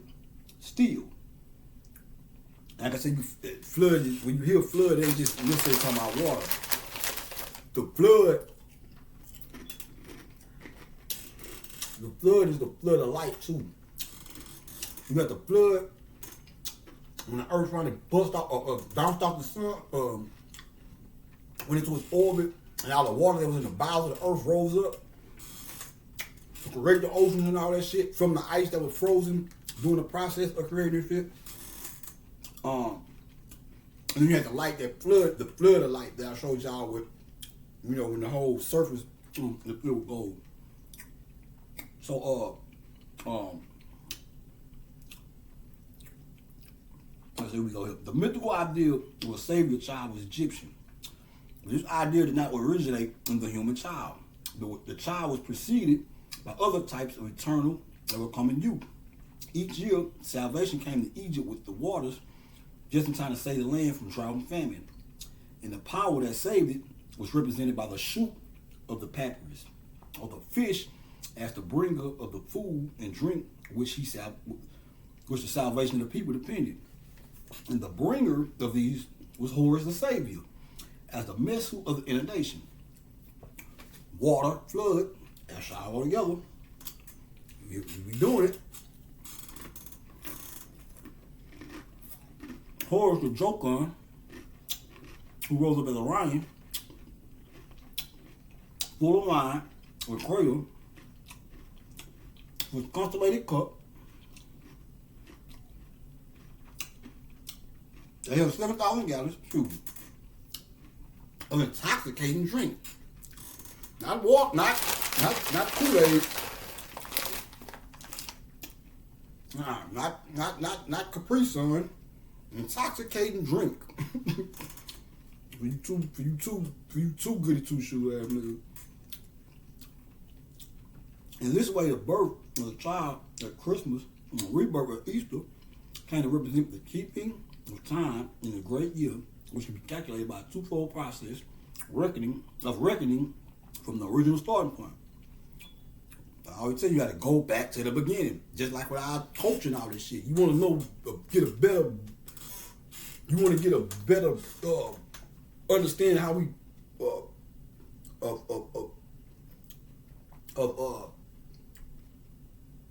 shit. When you get to talking about what's right and what's wrong and all this shit in society, you want to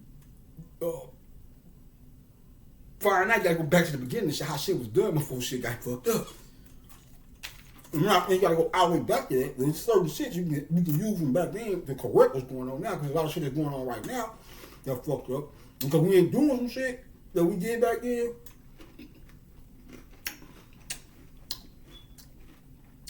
We doing some shit that we didn't do back then.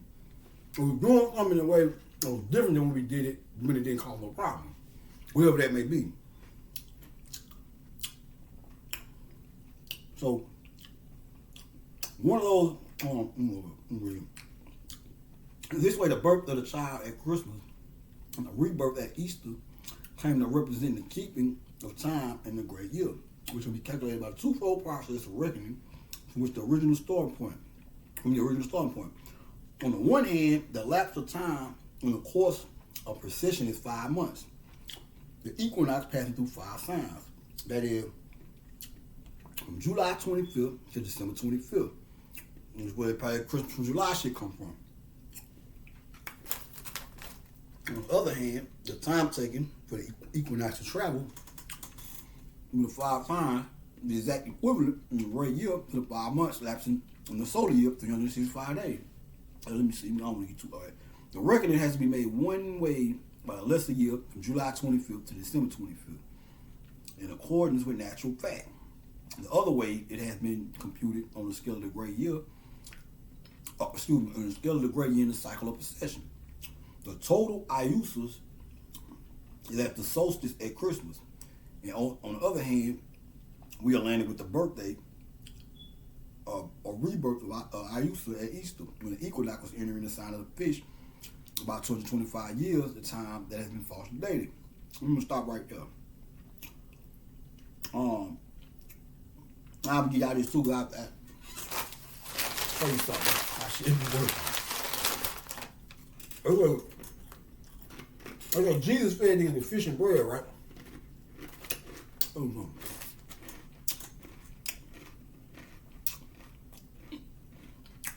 a Virgo. I'm the house of bread. The Virgo is the house of bread, Bethlehem. That's what that means. Pisces, when you think of my the sign that's on the opposite of my sign, or the other side, like the Virgo will be right here, and the other side will be like this right here, where you be able to draw a straight point through the middle from one to the other. The other one you would go to is the Pisces shit, the fish. So we're looking for y'all. So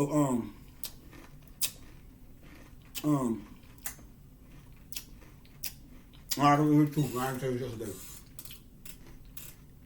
Look, I mentioned 3 wild men. You ever want to see Sirius? I'm telling you right now too. But it might not be. It ain't gonna be on Christmas morning. You know, when you look in the southern sky, you're gonna see 3 stars, and you're gonna see another star that they lined up with, which is Sirius. And then you're gonna see the sun coming from the because those 3 are pointing at, they in a straight line, but they pointing at the area where the sun is gonna rise up on that morning. That's what the whole story of the three wise men came from. But as we all know, the December the winter solstice is December 22nd.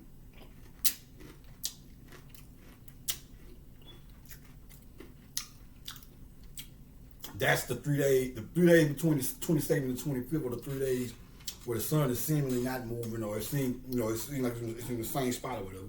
And the 5th day is when it starts to make its way back up to the upper world or whatever.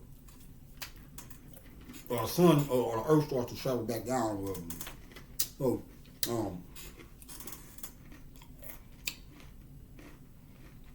but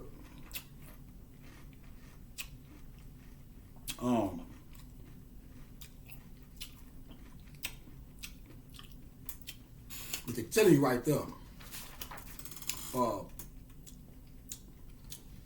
I've been doing this shit. I'll tell you another story.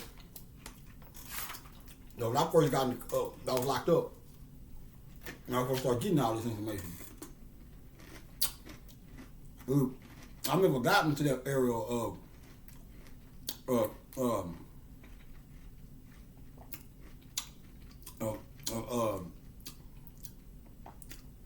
hating on the holidays, because when I started getting into this information, the first 2 books I read basically told me what the fuck the holidays was about. So I remember came one of them niggas who the pagan holiday, that's the white man shit. I remember one of those. You got but that's the common. I'm gonna be honest when I say this shit. That's the common orientation towards the holidays within consciousness or the conscious community or whatever you want to call it shit. Only niggas who really I ain't gonna say the only nigga I can think of right now who well one I have to say one I heard my own ears. Looking like you is Bible is Father Allah. Now I was reading a book. Now I say Father Allah, me the founder of the 5% Nation. I real dude. When you see me say Father Allah on Instagram or some shit like that, don't think I'm talking like I'm on the Muslim thing. No, I'm talking about the actual God, Father Allah. 5% Nation, the founder of the 5% Nation. Now, not only did the book I was reading was explaining to me the origin of Christmas, to keep me away from that shit, that the white man holiday shit. To reinforce that, I read a book called In the Name of Allah. It's a book about Father Allah. And like I say, I can't say it's true or not, because it's in the book. It's written by another dude, but he had the account of somebody else in there, if I'm not mistaken. And it was saying how even Father Allah loved Christmas. This is what they saying in the book. But it makes sense though. So you're there, then I came home. That was one thing. Then I came home, started listening to Bobby. Bobby said the same shit. Well, he said, first of all, he broke down the Santa Claus. He broke down the Santa Claus mystery or whatever, the symbolism, and even told niggas. He said, which is funny because my thing, which is why this is relevant again.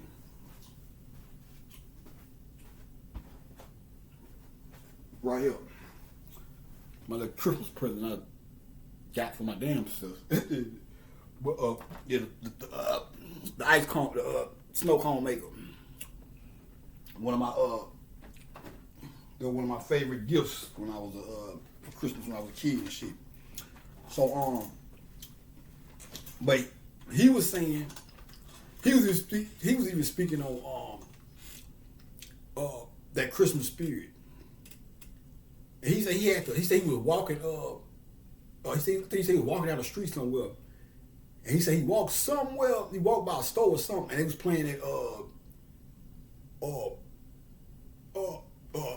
Charlie Brown Christmas album or whatever. And I think what happened to him with that is what happened to me when I was telling y'all about that 2016 Christmas when I felt that energy. And he said the same thing in a different way. He was like, when he walked past the store, he said when he heard that, he understand how he said. He said, I'm conscious, which go back to what I'm saying about the general scheme of consciousness. People just said the holidays was white man shit or whatever. So that's why he said, he was like, now I'm conscious, but he said when I walked past that goddamn store or wherever it was, he said and that Charlie Brown shit hit him. And he said, I can't remember the word what he said, but he so many words. I kind of rephrase it. So many words he said he felt the Christmas spirit or some shit like that. Because that was he was saying that within the context of trying to tell niggas. Because that's what he said. He said, man, he said you have to. Yeah, he said sometimes you have to suspend your conscious mind for shit the shit that need to get through to really get through. And even in this case, the conscious mind is the shit that we supposed to be attaining to, which is being conscious. But he goes to show you how sometimes you have to be careful with this shit. So I guess the best way to put it, because sometimes that'll fuck you up. They're too conscious. That's too conscious. Like, I'm not saying you don't have your own way of looking at this shit.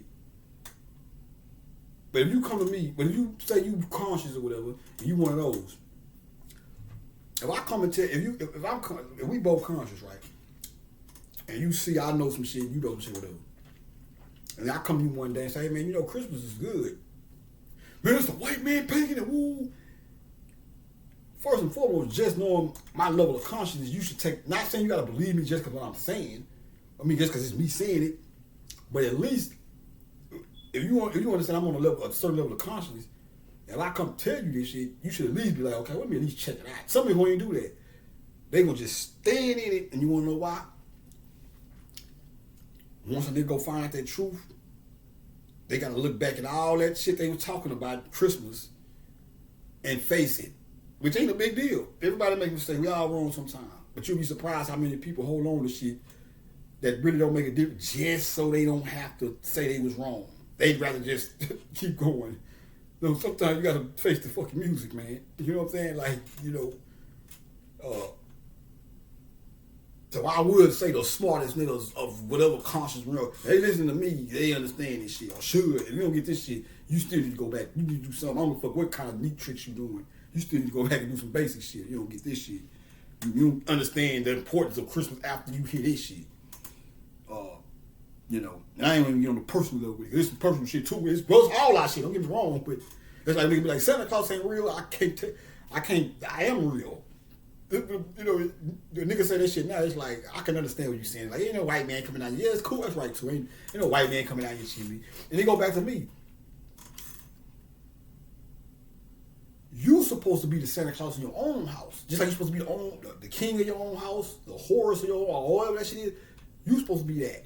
You supposed to have a goddamn hat on in your house with you. You know what I'm saying? Like, because that's what the thing is. That's what they saying in Egypt. The king's job was to make sure that the king's job was to be an example of how to do your thing in your own house or whatever, or just an example of how to carry yourself. Period. Nothing you gotta do everything or be like me or no shit like that, but just the best way I can give it to you right now is to take the shit that I say serious. Like, don't just be blowing this shit out. Take the shit serious, man. You ain't gotta literally imitate me. But that's why I'm telling you this shit, because when you start reading, it's gonna tell you that shit. But not saying just because I wear Guess jeans, you gotta wear Guess jeans. No petty shit like that. Just try to mimic the mentality to a certain degree without losing your own goddamn self. So, if that makes sense. And one thing I will tell you about this shit, I say that I'm gonna do another one, so we can so I can focus on that. But let me see what else we got here. I'll go ahead right here. This is a strictly scientific and not to be controverted demonstration of the indubitable truth that the birthday of the Messiah now celebrated on 25th of December had been celebrated for these 10,000 years on the corresponding days of birth of the Egyptian Mesu at the face of the Messiah or Messiah, we got to spell the IU on this one, on the first day of the Egyptian year, which was the 25th of July, from the time when the Easter equinox was in the sign of the lion. There's evidence also that the lapse of time was religiously rectified and readjusted calendar according to the precision of July 25th down to December 25th when the winter solstice coincided with the Sagittarius and the vernal equinox.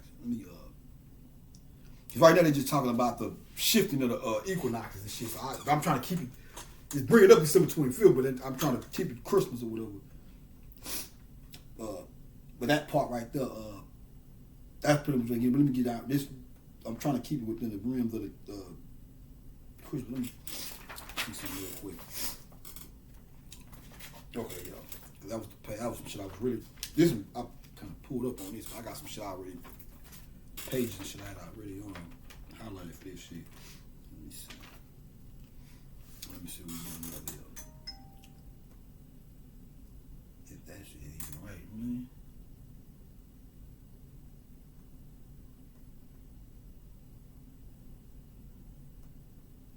Yeah, it is right.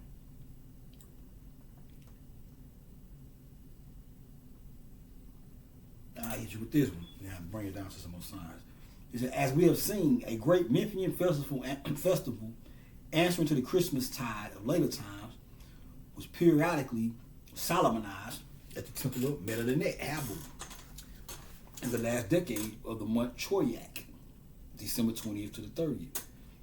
Which what I was trying to show y'all, but I was late. The season is more than just, it's really the kind of how it's like how we do it now, but we really will it down. You want to will it down to a smaller version, a smaller way. It's those 10 days right there, or whatever. So Christmas Day is Christmas Day, but it's a whole zone or whatever.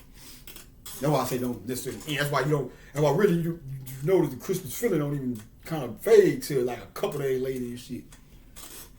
Or that's probably why you, or you ever, well, I give you smell something to tell y'all too. You ever met them people that keep their Christmas lights up 4 or 5 months down the road and shit? That could be very well spiritual too. Motherfucker might need them Christmas lights on that long. You know, they might have, and they might not even know it. You know what I'm saying? That's what I'm trying to, this type of thinking I'm trying to say. And they might not even know it.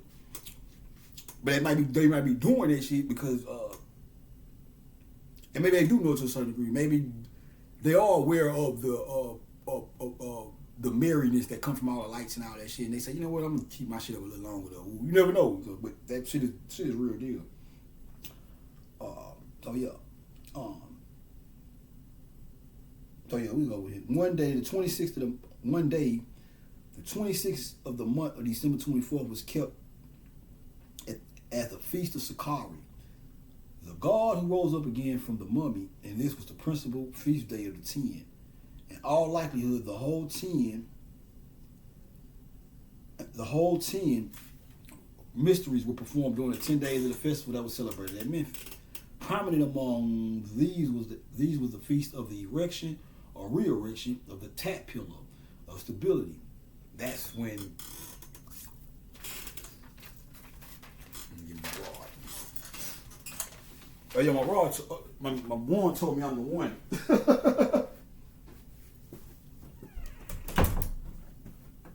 I already knew that though. That's why that broke last night. You see that one? But I said that last night, though. I'll tell you, I'll tell you, I'm not the chosen one. I am the one. And then this shit happened. But it's cool though, because I wanted to do. I was gonna cut. I was gonna shorten it anyway. But I had a knife. I was gonna do it with a knife, but I didn't like it. I don't think the cut was gonna be clean enough. So I just left it alone. But I think I'm gonna take it to Home Depot or somebody with a skill saw or some shit and get that and get it cut like right there so they be even out or whatever. But yeah, man.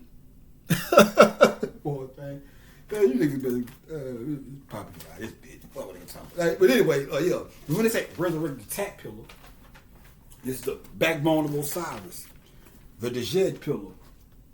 So when they say re-erected, remember when the sun, this is December 25th, in the creation process, this is when the earth and the sun separated or whatever. When the earth goes up and that last chakra busts open and all the mother blood rush up and cover all that. Once this blood let me see. Once that lane clear, the resurrection of the re-erection of a pillar, which is that beam of light, can go through because it can run through all 7 chakras of the earth or whatever. So that's the re-erection of the Tat pillar or whatever on December 25th.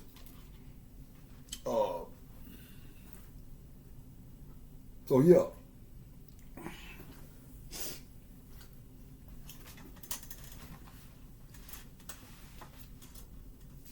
But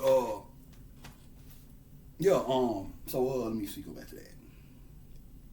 Which was the image of Ptah Sakari, the coffin one who rose again, when the later religion became Osiris Sakari, Lord of Resurrections, whose birth is from the house of death.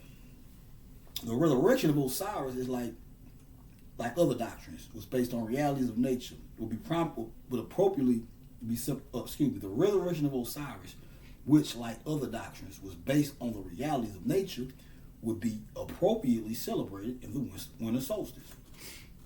At that time, the powers of darkness, drought, decay, and death, now personalized as soot, were dominant and was shown in the lessening of water and waning of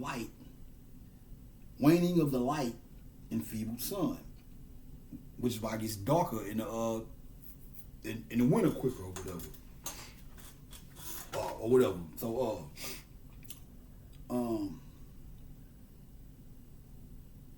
the Tat type of stability was temporarily overthrown by the adversary of Osiris and his conspirators, the Sibu. Here begins the great drama of the Osirian mystery. In 10 acts, which is outlined in the ritual, in the ritual. The putting of Osiris to death so far as God could suffer was followed by the funeral and burial by the resurrection. The opening chapters of the ritual, called the coming forth by day, are said to contain the words which bring about the resurrection and the glory. Also, the words to be recited on the day of the burial that confer the power of coming forth from the death on earth and of entering into the new life of the Manes and the Mensa. Horus is the power of coming forth from the death on earth and of entering the new life. Horus is losing them line. Horus is described as covering Tish. That's where tissue comes from. The mummy wrap tissue, tish. What's that? I know that this is in passing here, but I know that but that's where the whole tissue come from. The tish. Osiris wrapped in the mummy, like the white bandage and all that shit. But that's the tissue comes from that though. The word tissue as we use it now. I got something else and I gotta go find. I gotta sit down. I don't want to take too much time trying to think about it. It was something else with that right there. It just ain't coming to me right now, but I'm trying to go figure it out. But it was the tissue though. That's the thing. That's what it pertains to. Whatever. But as opening the life mountains of God, whose heart is motionless, and as closing the entrance to the hidden things in Rosto, 2 divine sisters are present as mourning over their brother in the tomb. That's the whole Martha and Mary thing. They are called the mourners who weep for Osiris and the Riket. The mysteries does commence with the burial of Osiris and Amenta as a mummy. The mummy making that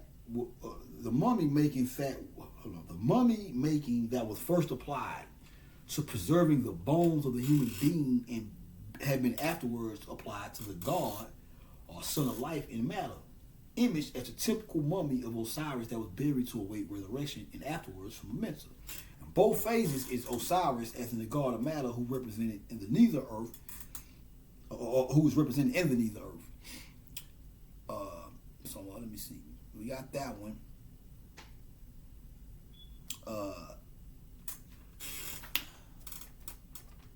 33rd Rock Thunder. Let me see what else we got in that bit.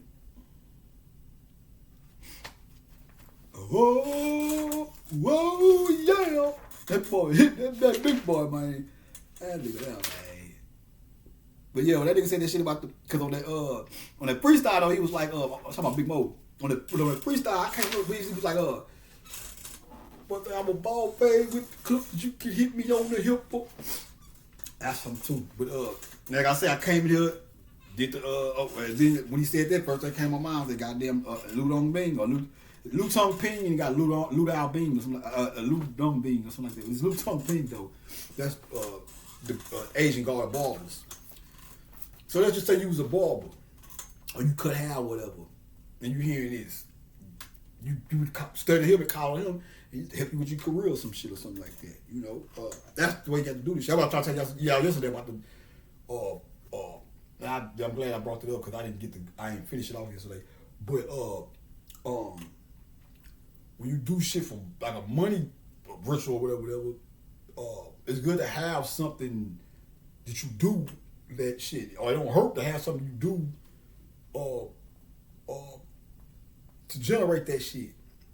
You'll probably do that. It'll probably funnel through whatever talent you got or whatever, or you don't have a talent, that might give you a talent. You might learn some new shit and learn how to make some bread. You never know. That's how this shit works. But everybody got their own path, so shit happens different. We can do the same thing, but it can happen for you. The results for you will be different than they are for me. But it could be the same results, just in a different way or whatever. So,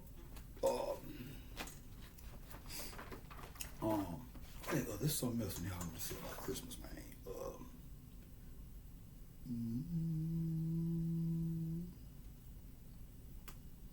That's right. That's like right now. I said it last night too because I meant to bring it back to the music and shit.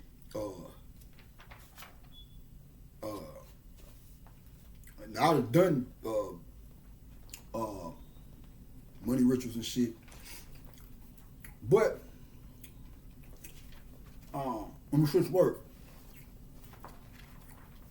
But as you can see now, to a fucking degree of well, I can say not to a degree. Let me scratch that. But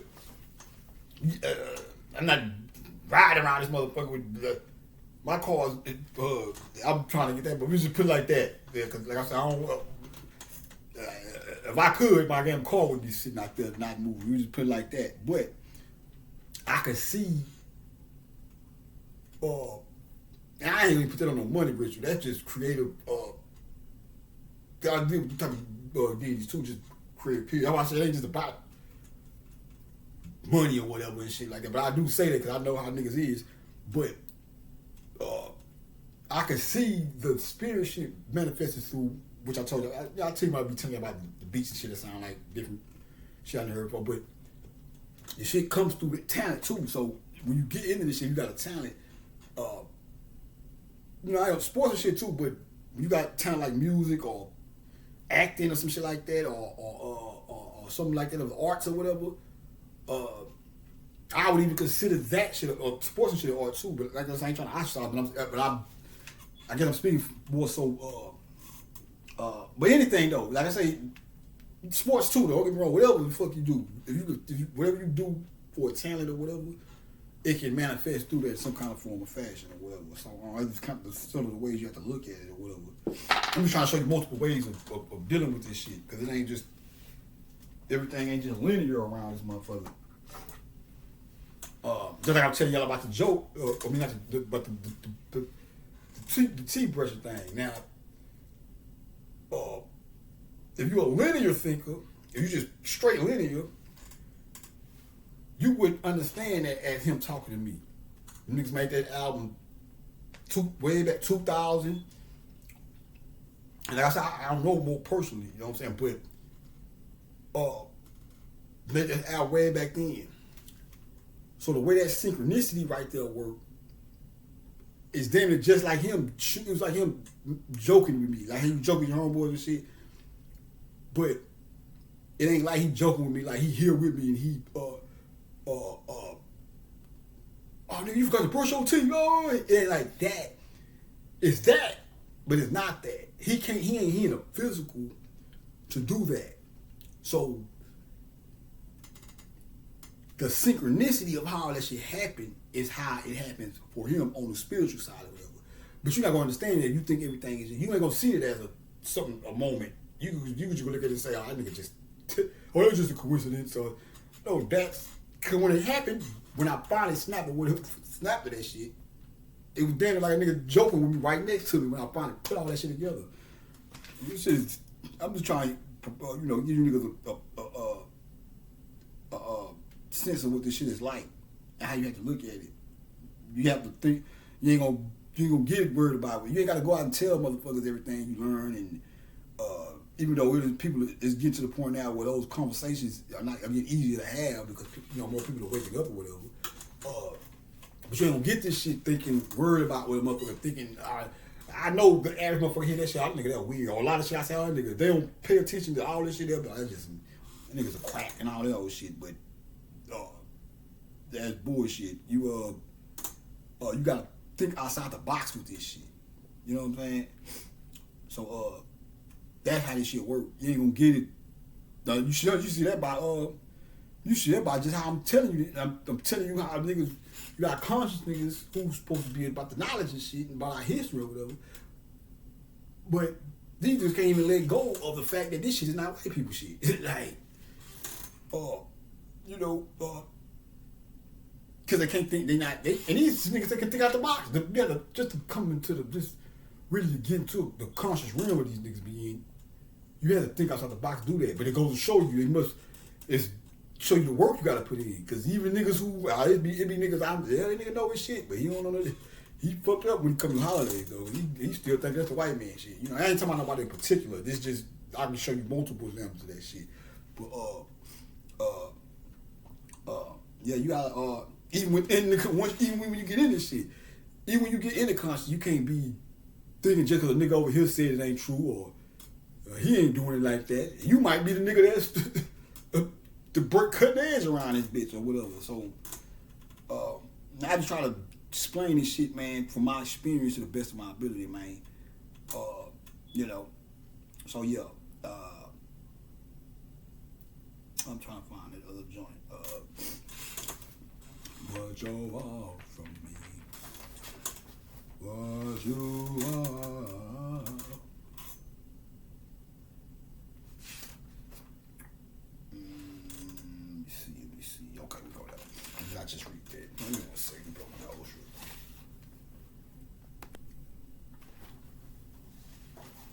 real. All right. So what was that? Let me see. Pull on my lawn with bags. Let me see.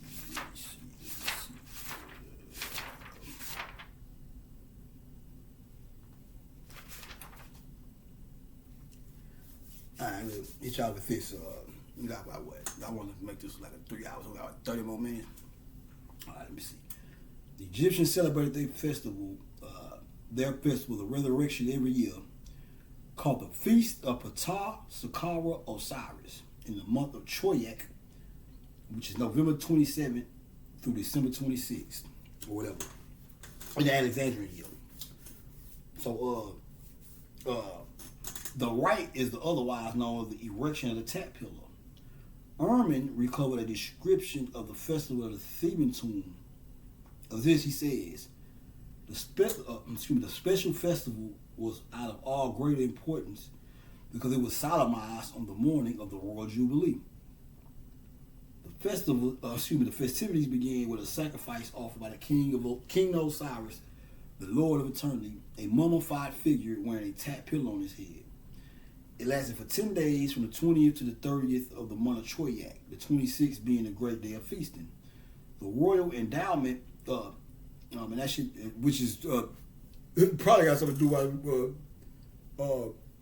I didn't get to drop. I did the first one to this yesterday, on Christmas Day, but I didn't get to put it out till the 26th or whatever, which ain't a big deal. But as long as we keeping it within the season, but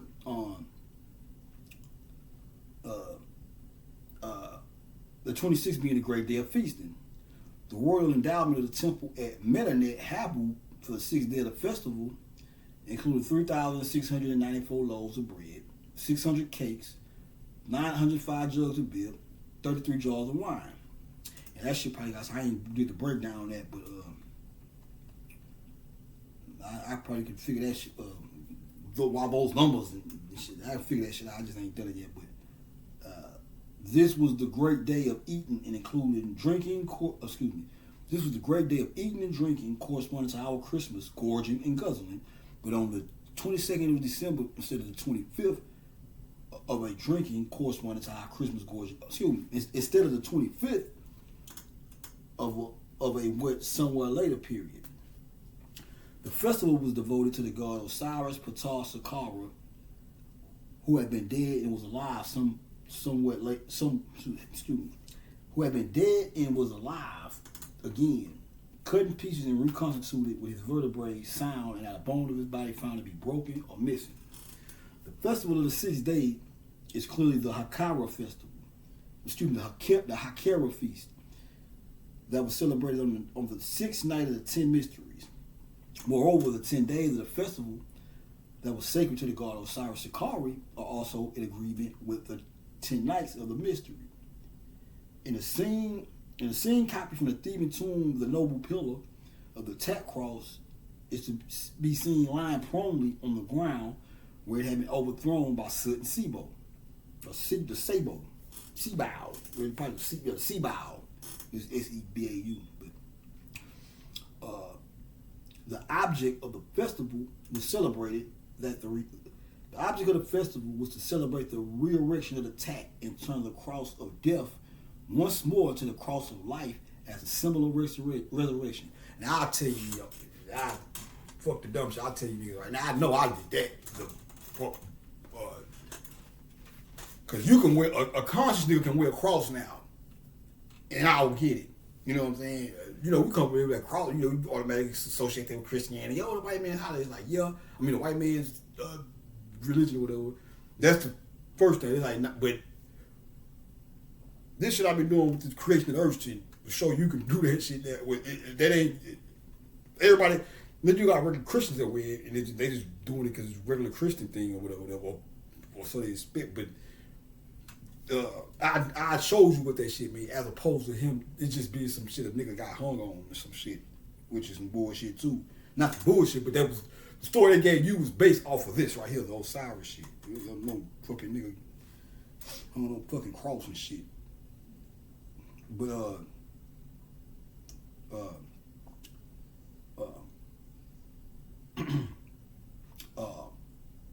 that shit was, I'll tell you what that shit was. That shit, the story about the first and foremost,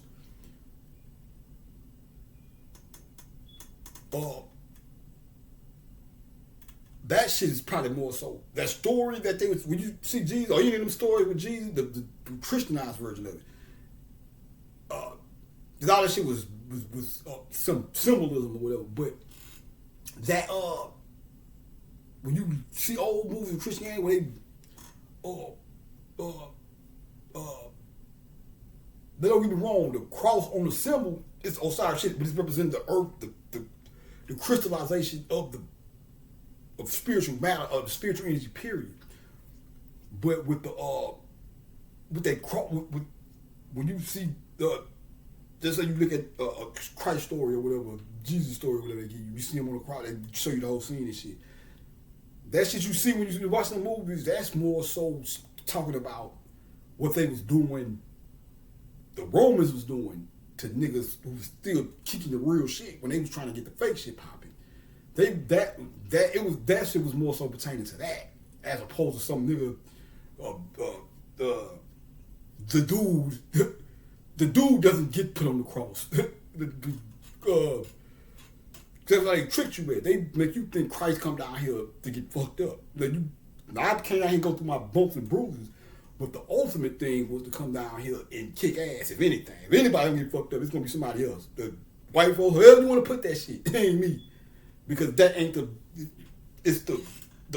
that's why they gave it to you like that. They give it to you so you could think, no, the the crucifixion or hanging on the cross.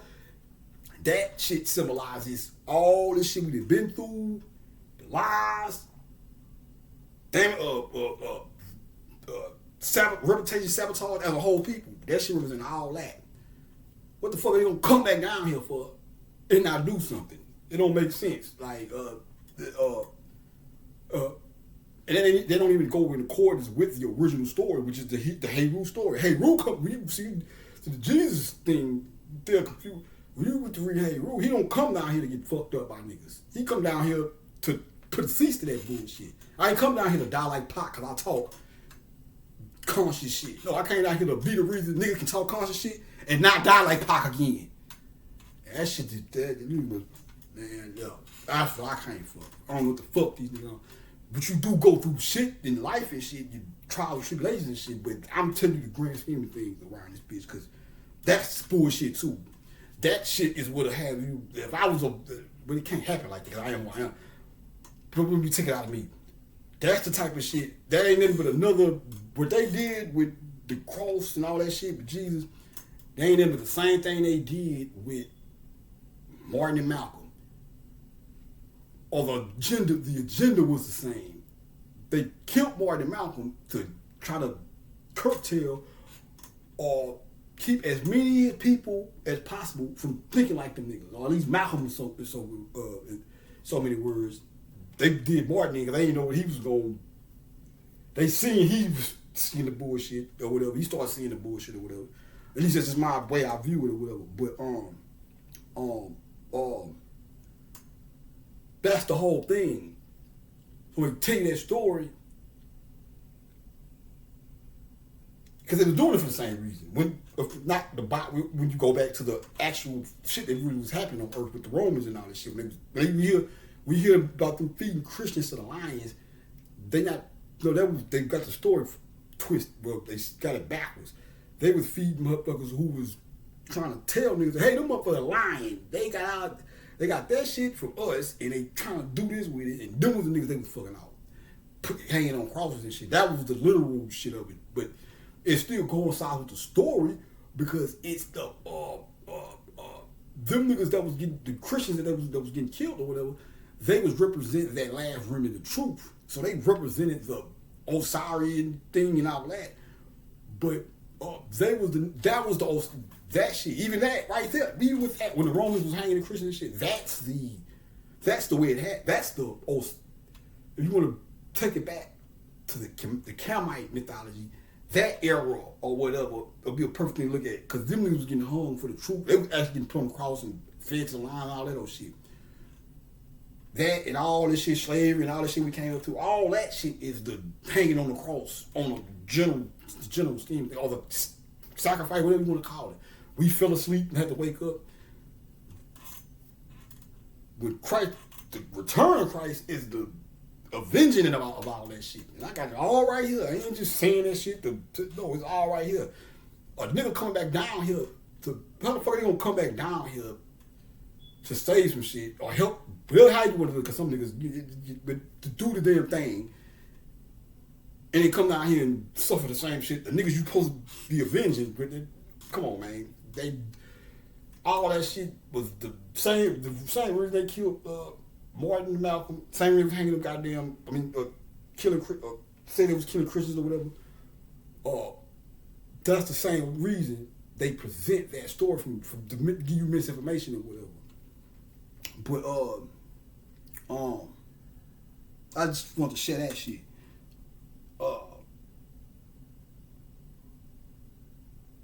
Don't let nobody fool you. That's what the fuck this is. It ain't just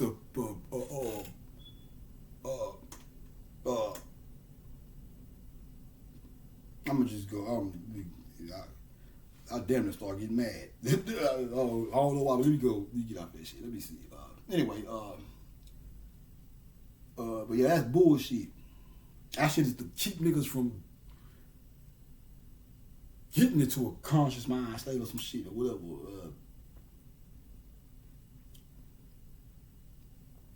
Yeah, I ain't. Like I said, I know what these motherfuckers been doing. we ain't even get to that. Cause this Christmas spirit. I ain't trying to get all riled up and talk about that. Talk about the bullshit. But yeah, don't think I ain't seen some shit that. That's why I'm trying not to get too excited, but I don't be having no. I know what these motherfuckers did and be doing. So I don't know about everybody else. I'll try to not to get too crazy, but I don't be giving a fuck, bro. But I know what these motherfuckers did. Yeah. Actually, like that music industry, I go back to that. I want to say that shit too. When I tell you this shit, I don't have no problem telling you, but and I ain't never been in the music industry, but I speak on the shit like I spoke on that last video because while we run around this motherfucker doing whatever we do, listening to music, this motherfuckers in kidnapping in basements and shit somewhere, getting trafficking and all kind of shit going on. Right on our nose, we don't even know or see this shit or whatever. And they doing all kind of wild shit. So I don't be having no. I try to keep a little balance. I don't want to come off too aggressive, but shit, man. I ain't gonna get into that because I probably will. I'm gonna have to do one after this Christmas season. And Mike, man, I ain't like what they did with that boy, man, before he left. I don't like what he was going through. But we should first back to I was telling you about the jam shit. I had not a vision, but I was listening to some shit about a couple weeks ago, man, and I had a moment. But I just tell you this, I was watching a video. It was talking about how they was fucking with Mike as far as before he died and shit. How they was I ain't like that shit. But I had a moment right there, a real moment. That's probably the energy that's coming through right now. Cause I ain't gonna lie, bro.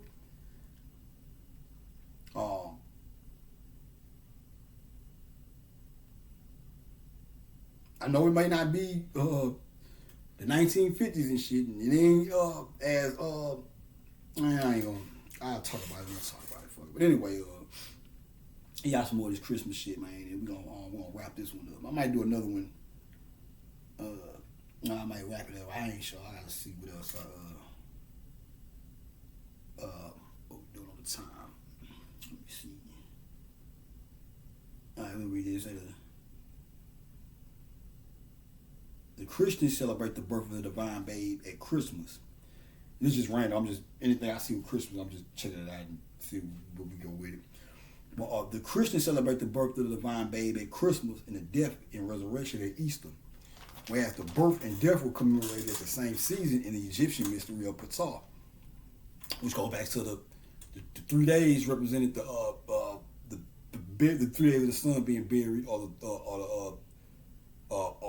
the 3 days of death or whatever, and then the resurrection would be the December 25th. So it's all in one little wop right there. These were the exact equivalent, but they all got a thing though. That's what I'm saying. It's microcosms and macrocosms and shit, because the sun does rise over the horizon at Easter and shit. So all this shit is one around it, motherfucker. The New Year came to be reckoned from the shortest day when the sun had reached its lowest point in the shadow of darkness, or the dragon its utmost length. The sufferings of the sun god were naturally accredited to him at the time, and the death and the resurrection in a mental were both times the suffering of the sun god were naturally accredited to him that at the time, and the death and resurrection in a mental were both time to the solstice. The sun was the lord of light as the ruler of the lesser year. The Apap monster was the reptile power of darkness, of desert drought. This dreaded adversary of the sun was now the uppermost. Osiris in the mental was the victim in the winter solstice. The suffering and the death of Osiris were the cause of the long period of mourning, of fasting and supplication that was memorized in the mysteries. In the winter solstice, the birth took place below, in the midst of the earth's soot and habitat of the Apap reptile. In the equinox at Easter, Horus the fulfiller was transformed from the human child to the divine hawk-headed Horus. Peace to my nigga Big Hawk.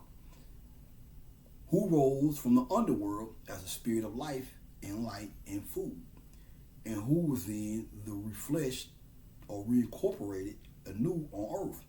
The underworld as a spirit of life, light, and food, and who was then refleshed or reincorporated anew on earth, conceived of the Virgin, incarnated in her blood once more, to be brought forth from, that's what I'm saying about the mother blood, but it's incarnated in her blood, that's the last chakra, shooting all the blood up to the surface, putting the finishing touches on the process of creating physical reality, and then everything pops up or whatever. Which I want to go, well, we'll stop right there, because it kind of is relevant anyway. Well, Hawk, I was trying to tell you yesterday, because I don't think I finished that point. But I told you about the thing I got on Instagram, and I told, I was like, I was thinking of sending the car blue, and I was thinking to myself, man, I need to go on Instagram and tell them niggas I love them. And the lightning struck. Now, when you go look at Big Hawk album cover, there's a hawk on up, and you got a lightning in the background striking and shit, and hawk on the cover or whatever.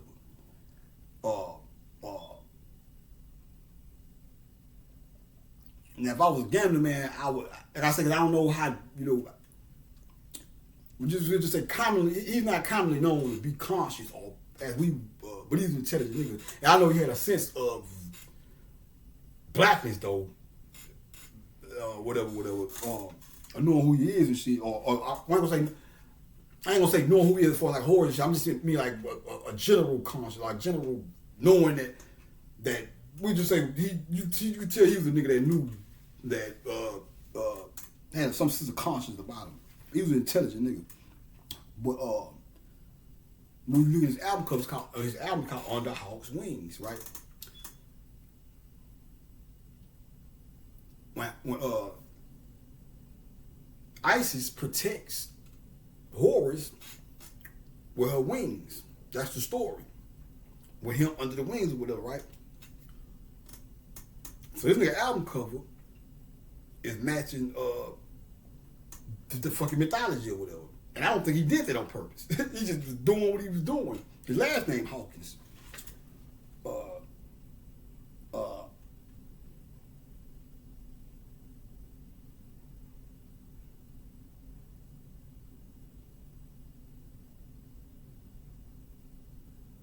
I'm gonna say that story there. I had a Scott story. I'm gonna tell that one though. Yeah, that Scott story. Go listen to a group called Sky. Bad. Something y'all need to do, man. I gotta start going into that old school shit, man. That Sky, man. Yeah. But let me get back to this though. So, Horus the Fulfiller was trained. Hold on, me.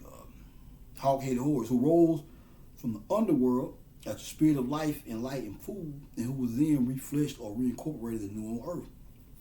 Conceived of the Virgin, incarnated in her blood once more to be brought forth in human shape again at Christmas, and by gestator in the divine form as Horus of the resurrection, now reborn at Easter. The last year of the old year, that night of the child in the cradle, had been named from the new birth as the Messiu. Also, the evening meal of the next day, the first of the new year, was called Messiu. These were the exact equivalent of our Christmas Eve and Christmas Day on the December 24th and December 25th, after a lapse of 11,000 years, in a time of course in the movement and procession. Oh yeah, now I'll stop right there. Like I said, they just really get into the whole procession of the equinoxes and shit. I just want to show you. I pretty much did what I want to do. I just pretty much want to give you an example. Not just telling you Christmas comes from us and not the white man. Show you how this shit comes from us and not the white man. However you want to put this shit or whatever. So yeah, man, I'm gonna let me do that too. I'm glad I'm catching myself. Twat Dawn is really jumping out. The Celtics y'all telling you about, with the Dan and Dawn, the Twat Dawn and all that. Donna Summer, Disco Donna, Big Mo middle name is Donnie L. Don Star. L means Star God. Or however you want to put it. Donnie God, Donnie L, Donnie Star, Disco Donnie. That's just one of his nicknames. Disco Donnie. Aaliyah Dana. Donna Summer.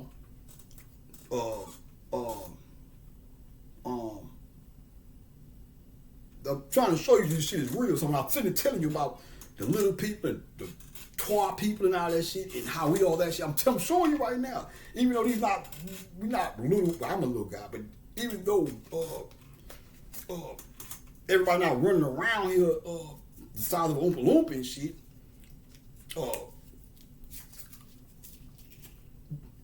I'm just showing you how we them fucking people. Or we that. When you read about the twat down, you're like, or up back there. I ain't go as far to say this. Everybody can look at themselves as that. But, I don't want to say that. Yeah. That's us.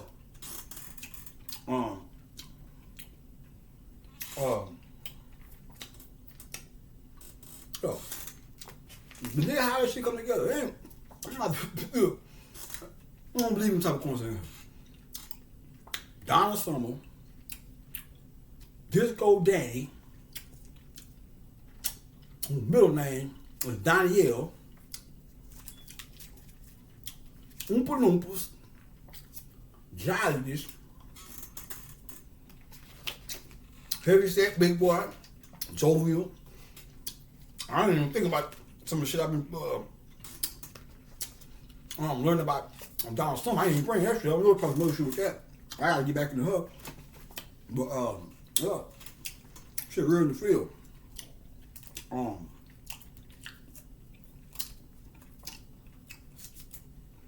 we go listen to when you go listen to See Your Syrup, keep that in mind. You will hear the fucking, pay attention. I didn't know nothing about none of this shit. Or when you're in this type of mind state, to catch it when I first listened to this shit.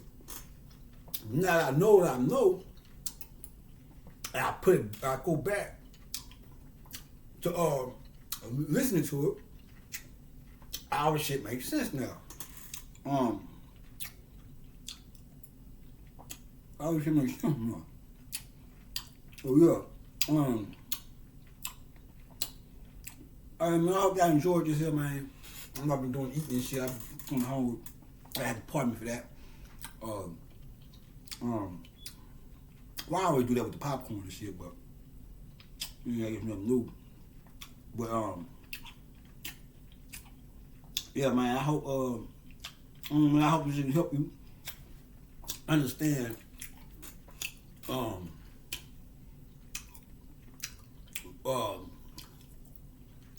the origins of Christmas. So even if you so when niggas start talking that shit, you have ammunition and if you so desire, you can defend yourself within consciousness or whatever. If you a person that like I said, man, this shit, man, you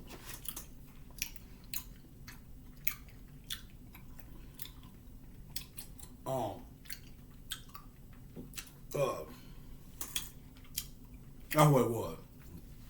I knew I was forgetting something. I was trying to tell you yesterday. But that's like me, right? I already got the ice cone, snow cone there, right? For nostalgia. But you got some people, they might never had those good Christmases or couldn't afford gifts and shit. Or just say you was one of those growing up. You can still do it. Even though you never got shit. Think about this, even though you may have never gotten it or got what you wanted in the past, just try this when Christmas come around. Think about some shit you wanted for Christmas, you never could get, because people was too poor, whatever. Go get it yourself. Just for the sake of the shit. Just see what happens. I ain't gonna tell you, oh, this is gonna pop up and none of that shit. Just do it. You gotta be into this shit though. You can't. If you still look at me on the fence or you think it's some clown shit or something, it's probably not gonna work for you. That's the important thing. This shit, you got to really believe in this shit for it to work. If you not, if you don't get confident enough in this shit to know, and you doing this shit half-ass, it ain't gonna work. So, oh yeah, man. Try that.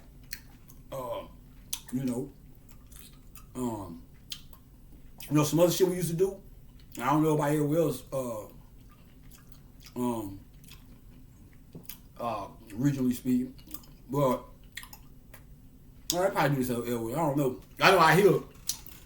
I'm quite sure they do this in other places too. We used to ride. Yeah, I think that was the thing. Everybody used to do that shit. I think. Show you how times have changed. I don't hear nobody talking about this shit no more. I don't even know if it was just a Houston thing, or it was a Texas thing, or everywhere. But, remember when you used to ride around, just ride around the city, just to look at the Christmas lights, like look at different people's Christmas lights and shit. I don't think that shit's a thing no more. But,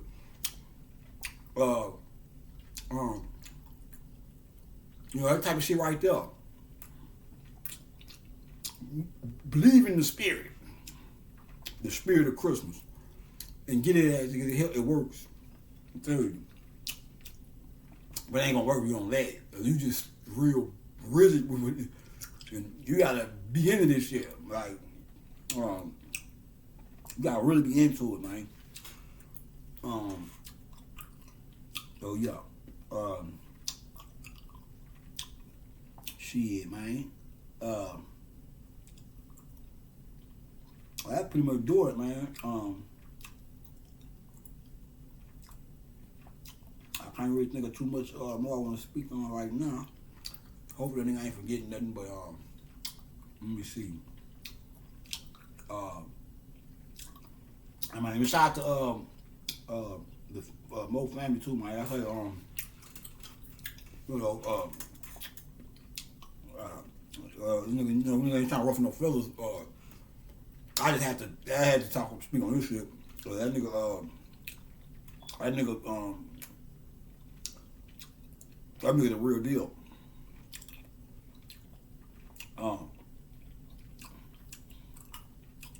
It was I had popping this morning, talking with old Mo Yo. So yeah, man, I'm gonna get at y'all, man.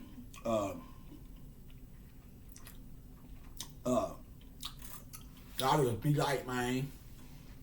And I catch y'all in the next one. Peace. Yeah, I'm gonna do it.